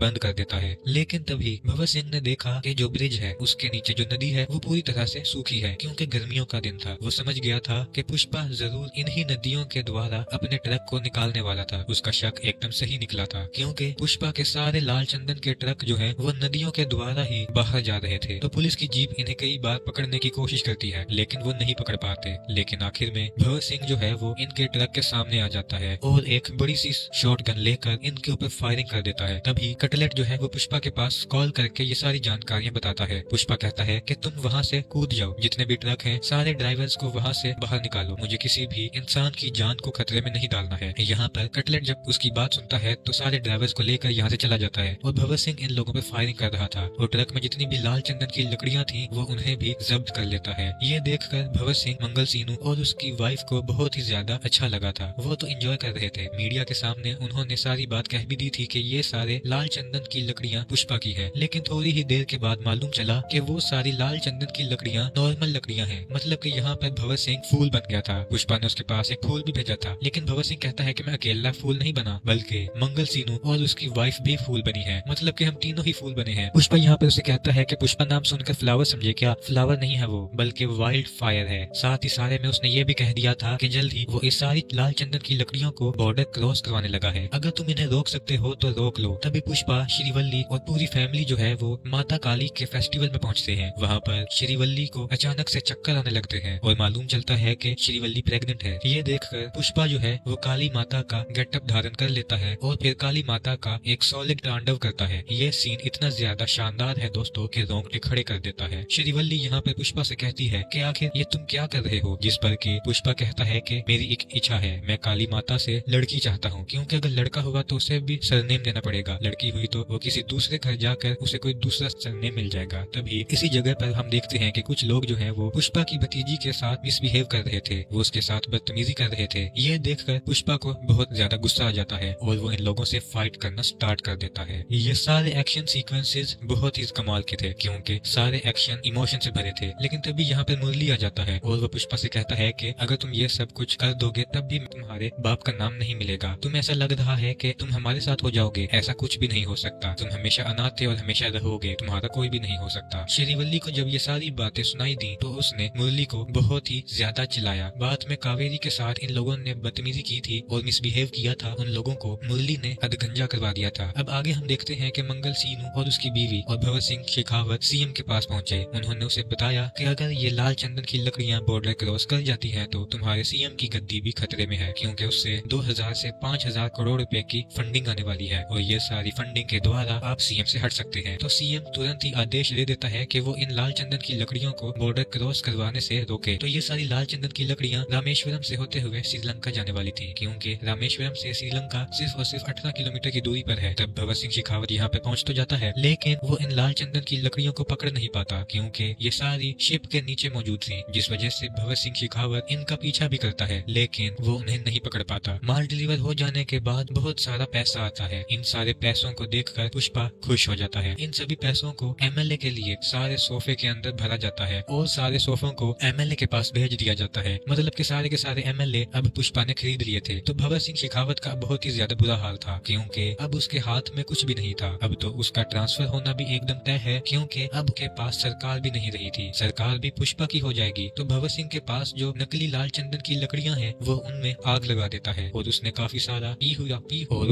सारी पी हुई थी, तो वो वहीं पर रुक जाता है, जिससे कि ब्लास्ट हो जाता है और भगत सिंह शेखावत मारा जाता है। हालांकि उसकी डेड बॉडी को दिखाया नहीं गया और ना ही ये बताया गया कि वो मारा गया है। और फिर कुछ दिनों के बाद हम देखते हैं कि सीएम अब बदले जा चुके हैं। अब सीएम सितप्पा बन चुका था सिर्फ और सिर्फ पुष्पा की वजह से, क्योंकि उसने सारे एमएलए खरीद लिए थे। और जैसा कि पुष्पा ने वादा किया था कि जो 24 जुलाई को उसके घर पर सीएम खुद आएंगे और वो उसके साथ खाना भी खाएंगे और फोटो भी खिंचवाएंगे। तो आज 24 जुलाई थी, सितप्पा यहाँ पर आता है, फोटो खिंचवाता है और सितप्पा श्रीवल्ली से कहता है कि तुम्हारी फोटो की वजह से मैं सीएम बना। और पुष्पा ने आज का दिन इसलिए सिलेक्ट किया क्योंकि आज श्रीवल्ली का जन्मदिन था, इसलिए यहाँ पर एक छोटा सा सेलिब्रेशन होता है, सभी लोग इसे सेलिब्रेट करते हैं। तो भले ही सितप्पा सीएम जरूर बन चुका था, लेकिन पूरे राज पर पुष्पा राज कर रहा था। सभी लोग उसे बहुत ज्यादा मानने पूजने लगे थे। और फिर एक दिन पुष्पा की भाभी मतलब कि मुरली की पत्नी जो है वो पुष्पा के घर आ जाती है। वो उन्हें बताती है कि कावेरी को कुछ लोगों ने किडनैप कर लिया है और वो बदले में 2 करोड़ रुपए मांग रहे हैं और अगर उन्हें नहीं दिए तो वो कावेरी को मार डालेंगे। ये बात जब पुष्पा को मालूम चली तो वो पहले तो न्यूज चैनल वालों के पास गया। वहाँ लाइव आकर उसने लोगों से कहा कि अगर मेरी भतीजी कावेरी को कुछ भी हुआ तो वो उन्हें रप्पा रप्पा करके जान से मार डालेगा। उनके पास सिर्फ और सिर्फ 1 घंटा है, 1 घंटे के अंदर अगर वो उसे सौंप देते हैं तो वो उन्हें रहम की भीख दे देगा। ये बातें सितप्पा और सेंट्रल मिनिस्टर को भी मालूम थी, लेकिन यहाँ पर एक बात मालूम चलती है कि जिन लोगों ने उसे किडनैप किया है वो कोई और नहीं बल्कि सेंट्रल मिनिस्टर का भाई का बेटा होता है, मतलब कि सेंट्रल मिनिस्टर का भतीजा। इसलिए यहाँ सेंट्रल मिनिस्टर सितप्पा से पुष्पा के पास कॉल करवाता है। वो लोग पुष्पा से कहते हैं कि वो सेंट्रल मिनिस्टर का भतीजा है, इसलिए वो उसके साथ कुछ भी ना करें, हम उससे जल्द से जल्द कांटेक्ट कर लेंगे और वो कावेरी को छोड़ देगा। अगर उसके साथ कुछ कर भी दे तब भी तुम्हें कुछ नहीं करना है। लेकिन पुष्पा कहता है कि मुझे कोई भी फर्क नहीं पड़ता, सेंट्रल मिनिस्टर भाड़ में जाए और सितप्पा सीएम भी भाड़ में जाए, मुझे किसी से भी कोई भी लेना देना नहीं है। तो सेंट्रल मिनिस्टर का भतीजा 10 करोड़ रुपए पुष्पा से मांग रहा था और अकेले ही पुष्पा को उसके अड्डे पर बुला रहा था। पुष्पा मान जाता है और हेलीकॉप्टर से वो वहाँ पे पहुँच भी जाता है। यहाँ पे पहुंचकर तो सबसे पहले वो शॉटगन से फायर करता है, लेकिन बाद में मिनिस्टर का बेटा पुष्पा से कहता है कि तेरी भतीजी के ऊपर भी गन पॉइंट है, इसलिए तुझे थोड़ा ठंडा रहना पड़ेगा। तो यहाँ पे पुष्पा उन्हें गन दे देता है और फिर बाद में ये लोग पुष्पा को बुरी तरह से मारने लगते हैं। इन्हें बहुत अच्छे से मालूम है कि पुष्पा के हाथ बंधे रहने के बावजूद ये कमाल कर सकता है और सभी को बुरी तरह से मार भी सकता है, इसलिए इस बार वो बिल्कुल भी रिस्क नहीं लेता। इस बार वो उसके हाथ बांधते हैं, पैर भी बांध देते हैं और फिर वो लोग कावेरी की इज्जत पर हाथ भी डालने लगते हैं। ये देखकर पुष्पा को बहुत ही ज्यादा गुस्सा आया था और फिर वो उड़ उड़ कर इन्हें मुंह से काट काट कर बुरी तरह से मार डालने लगता है। दोस्तों ये एक्शन सीक्वेंस बहुत ही कमाल का था। तो मिनिस्टर का भाई भी वहाँ पहुंच चुका था, तो पुष्पा ने मिनिस्टर के भाई समेत भतीजे को भी मार डाला था। ये सारी बातें जब मिनिस्टर को मालूम चली तो वो तो पूरी तरह से पागल हो चुका था। तो अगले सीन में हम देखते हैं कि पुष्पा जब अपने घर आता है तो उसके घर पर मुरली आता है। मुरली को अपनी गलती का एहसास हो गया था, इसलिए वो पुष्पा और पूरी फैमिली से माफी मांगने के लिए आया था। वो कहता है कि मुझे बहुत अच्छे से मालूम चल गया है कि आप ही मेरी फैमिली हो, मैं सिर्फ यहाँ पर कावेरी का कार्ड देने के लिए आया हूँ क्योंकि उसकी शादी होने वाली है और कावेरी ने मुझसे कहा है कि अगर पुष्पा भाऊ इस शादी में नहीं आते हैं तो मैं मंडप में नहीं बैठने वाली। तब श्रीवल्ली यहाँ पे पुष्पा को बताती है कि सारे कार्ड पर माँ का नाम है और साथ ही तुम्हारा नाम भी है, वो भी पिता समेत। और ये देखकर पुष्पा बहुत ज्यादा इमोशनल हो जाता है। उसके आजू बाजू भीड़ लग जाती है उसे चुप कराने के लिए, क्योंकि पुष्पा को ऐसा रोता हुआ किसी ने भी नहीं देखा था। बाद में पुष्पा भी इन्हें माफ कर देता है और अपनी पूरी फैमिली समेत वो यहाँ पर आना पड़ा। तो यहाँ पर पुष्पा भाऊ इन लोगों से एक बहुत ही तगड़ी फाइट करता है, लेकिन आखिरी में पुष्पा भाऊ को गोली लग जाती है और वो समुद्र में गिर जाता है। लेकिन तभी मालूम चलता है कि ये महज एक सपना था। अब मालूम चलता है कि पुष्पा भाऊ सिंडिकेट का लीडर बन चुका है और लाल चंदन की लकड़ियों को कहां पर भेजा जाना चाहिए ये सब कुछ पुष्पा डिसाइड करता है। पुष्पा तो पूरी तरह से राज ही कर रहा था, लेकिन उसके बहुत सारे दुश्मन भी हैं। उनमें से पहले नंबर का दुश्मन है भगत सिंह शेखावत, जो कि आईपीएस है। फिल्म के पहले भाग में पुष्पा ने शेखावत को नंगा दौड़ाया था, तो अपनी बेइज्जती का बदला लेने के लिए शेखावत कुछ भी कर सकता है, इसीलिए वो एक प्लान बनाता है। जब पुष्पा के लड़के जंगल में जाकर लाल चंदन की लकड़ियों को काटने जाते हैं तो यहाँ पर भगत सिंह शेखावत भी मजदूर के रूप में उनके साथ मिल जाता है। और जब वो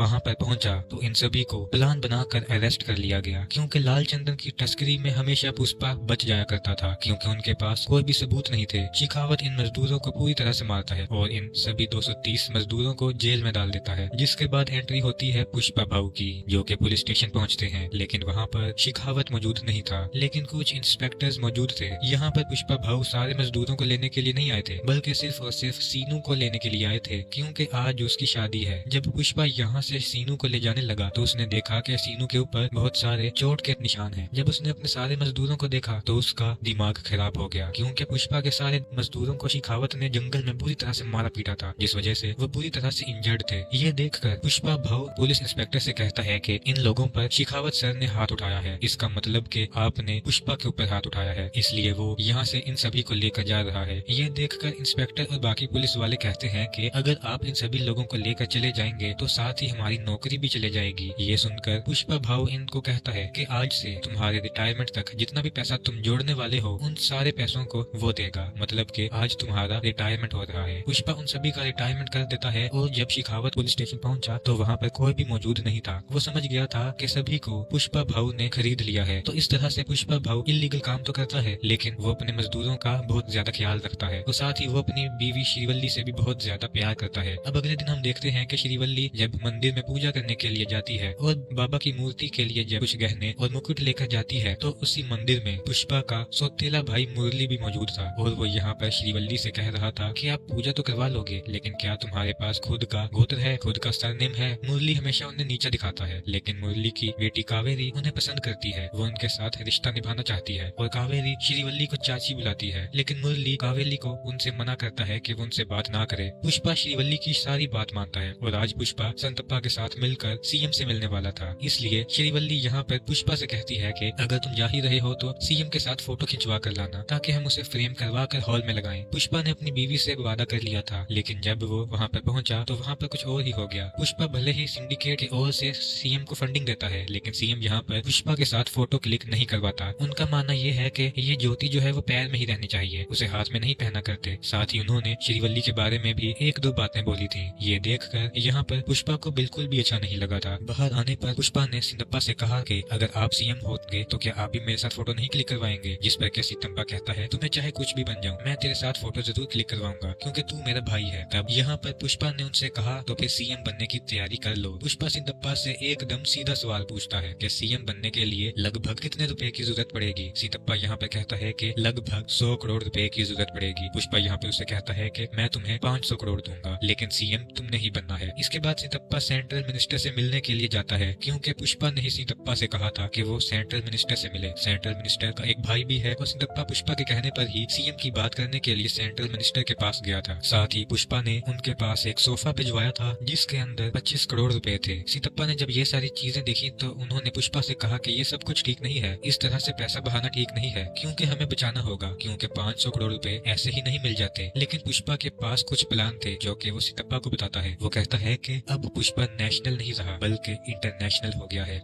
लाल चंदन की लकड़ियों की डील वो सिर्फ मॉर्गन से किया करता था, जिसके बदले में उसे एक टन पर सिर्फ 1.5 करोड़ रुपए मिला करते थे, लेकिन अब वो इस डील को विदेश में लेकर जाएगा तो उसे 2 से 2.5 करोड़ रुपए मिल सकता है एक टन पर। तो ज्यादा देर ना करते हुए पुष्पा जो है वो तुरंत ही विदेश पहुंचता है, जहाँ पर उसकी मुलाकात होती है एक बहुत बड़े बिजनेसमैन से। वहाँ वो लाल चंदन की लकड़ियों की डील करता है और उसे 2000 क्विंटल लकड़ियों को उसे देना था। बदले में पुष्पा को 5000 करोड़ रुपए मिलने वाले थे। तो अगर पुष्पा 5000 करोड़ रुपए कमाना चाहता है तो उसे 2000 करोड़ लाल चंदन की लकड़ियों का जुगाड़ करना होगा। तब वो अपने सिंडिकेट के सारे मेंबर्स को एक्टिव कर देता है और उनसे कह देता है कि सारे जगह से मुझे लाल चंदन की लकड़ियां चाहिए। तो सिंडिकेट के सारे मेंबर्स जो हैं वो लाल चंदन की लकड़ियों के जुगाड़ करने लगते हैं और वो लाकर वो पुष्पा को देने वाले थे। लेकिन तभी एंट्री होती है मंगल सीनू और उसकी वाइफ की। ये लोगों को मालूम चल जाता है कि पुष्पा जल्द ही 2000 क्विंटल लाल चंदन की लकड़ियों को बाहर भिजवाने लगा है वो ये बात शिखावत से जाकर कहते हैं ताकि शिखावत उन्हें जब्त कर ले। साथ ही मंगल सीनू और उसकी वाइफ शिखावत से ये भी कहते हैं कि वो सिंडिकेट के मेंबर्स को डराए धमकाए ताकि सारे सिंडिकेट के मेंबर्स डर जाएं और वो ये काम ना करें। बात कुछ ऐसी है कि मंगल सीनू खुद ही सिंडिकेट का प्रेसिडेंट बनना चाहता है। तो भगत सिंह को जब ये बात मालूम चली तो उसने सारे चेक पोस्ट पर नाकाबंदी करवा दी। तभी चेक पोस्ट पर एक लाल चंदन से भरा ट्रक पहुंचा। शिखावत वहां पहुंचा और इस बार उसने बिल्कुल भी रहम नहीं किया और उस सारे के सारे ट्रक को उसने जला दिया था। साथ ही सिंडिकेट का मेंबर जब यहाँ पर पहुंचा तो यहाँ पर भगत सिंह ने उसे मौत के घाट उतार दिया, जबकि मंगल सिंह चाह रहा था कि बस वो उसे डराए धमकाए। लेकिन भगत सिंह कहता है कि उसका डराने का अंदाज थोड़ा अलग है। अगर मैंने सिर्फ मार दिया है तो वो सिंडिकेट के बाकी मेंबर्स भी स्मगलिंग करने से डर जाएंगे। तो जो सिंडिकेट का मेंबर मारा गया है उसको श्रद्धांजलि पर सभी लोग पहुंचे, सिर्फ और सिर्फ पुष्पा को छोड़कर। लेकिन तभी मंगल सीनू और यहीं के कुछ लोग जो है वो सीतप्पा से कहने लगते हैं कि अगर पुष्पा भगत सिंह के बीच में दोस्ती नहीं हुई तो वो ऐसे ही लोगों को मारता रहेगा और अगर ऐसा ही चलता रहेगा तो फिर पुष्पा को प्रेसिडेंट से हटा देना चाहिए। लेकिन सीतप्पा ये होने नहीं दे सकता, इसलिए सीतप्पा तुरंत ही भगत सिंह के पास पहुंच जाता है और वो उसे कुछ रिश्वत वगैरह देने की कोशिश करता है। वो उसे लगभग 10 करोड़ रुपए दे रहा था, लेकिन भगत सिंह नहीं मानता। वो कहता है कि उस रात उसने मुझे नंगा दौड़ाया था, मैं उसे किसी भी हालत में नहीं छोड़ने वाला। तभी यहाँ पर सीतप्पा कहता है कि अगर वो तुमसे माफी मांग ले और सभी के सामने सॉरी कह दे तो क्या तुम तब उसे माफ कर पाओगे? यह सुनने के बाद भगत सिंह तुरंत ही ओके कह देता है और कहता है कि पार्टी का इंतजाम करो ताकि सभी के सामने पुष्पा उससे माफी मांग सके। पार्टी के दिन सभी लोग यहाँ पर पहुंच जाते हैं। सभी लोगों को ये देखना था कि आखिर पुष्पा भगत सिंह से माफी मांगता है या फिर नहीं, क्योंकि पुष्पा आज तक नहीं झुका है। क्या वो आज झुकने वाला था? पुष्पा सीतप्पा श्रीवल्ली और सिंडिकेट के कहने पर और सिंडिकेट की भलाई के लिए यहाँ पर उसे माफी मांगने के लिए कह रहे थे। पुष्पा भी बहुत ज्यादा शराब के नशे में था, इसलिए वो सभी के सामने भगत सिंह से माफी मांग लेता है। यह सुनकर भगत सिंह बहुत ज्यादा खुश हो जाता है, यहाँ तक कि उसने तो ये आवाज रिकॉर्डिंग भी कर ली थी और यही वो बार बार सुन रहा था। लेकिन जब पुष्पा घर वापस जा रहा था तब उसे बहुत ही ज्यादा अजीब लगा और पार्टी के सारे लोग शौक थे कि आखिर पुष्पा ने सॉरी कैसे बोल दिया। पुष्पा को इतना ज्यादा बुरा लग रहा था कि वो तो आईने में अपनी शक्ल भी नहीं देख पा रहा था। उसे इतनी तेज गुस्सा आ रहा था कि वो सभी को सड़क पर ही छोड़ देता है और कार को वापस घुमाकर उसी पार्टी में वापस पहुंच जाता है। जब भगत सिंह यहाँ से जाने वाला था तब पुष्पा यहाँ पर भगत सिंह की कार को एक सॉलिड टक्कर मारता है तो भगत सिंह स्विमिंग पूल में जाकर गिरता है और फिर पुष्पा उसी स्विमिंग पूल में पेशाब भी कर देता है। भगत सिंह को कुछ समझ नहीं आ रहा था कि आखिर ये सब कुछ हो क्या रहा है। पुष्पा यहाँ पे भगत सिंह से कहता है कि पुष्पा एक ब्रांड है और वो किसी के सामने भी नहीं झुकता। वो उसे कहता है कि मैं तुझे चैलेंज करता हूँ, 2000 क्विंटल लाल चंदन की लकड़ियों को वो देश से बाहर भेज कर रहेगा। अगर वो ये नहीं कर पाया और अगर तेरे हाथ एक लकड़ी भी हाथ लग गई तो मैं जिंदगी भर मजदूरी करूंगा। ये सुनने के बाद भगत सिंह को भी गुस्सा आ जाता है। वो उसके चैलेंज को एक्सेप्ट करता है और सारे के सारे चेक पोस्ट पर जहाँ से भी गाड़ियां गुजरती हैं उन सारे चेक पोस्ट को भगत सिंह पूरी तरह से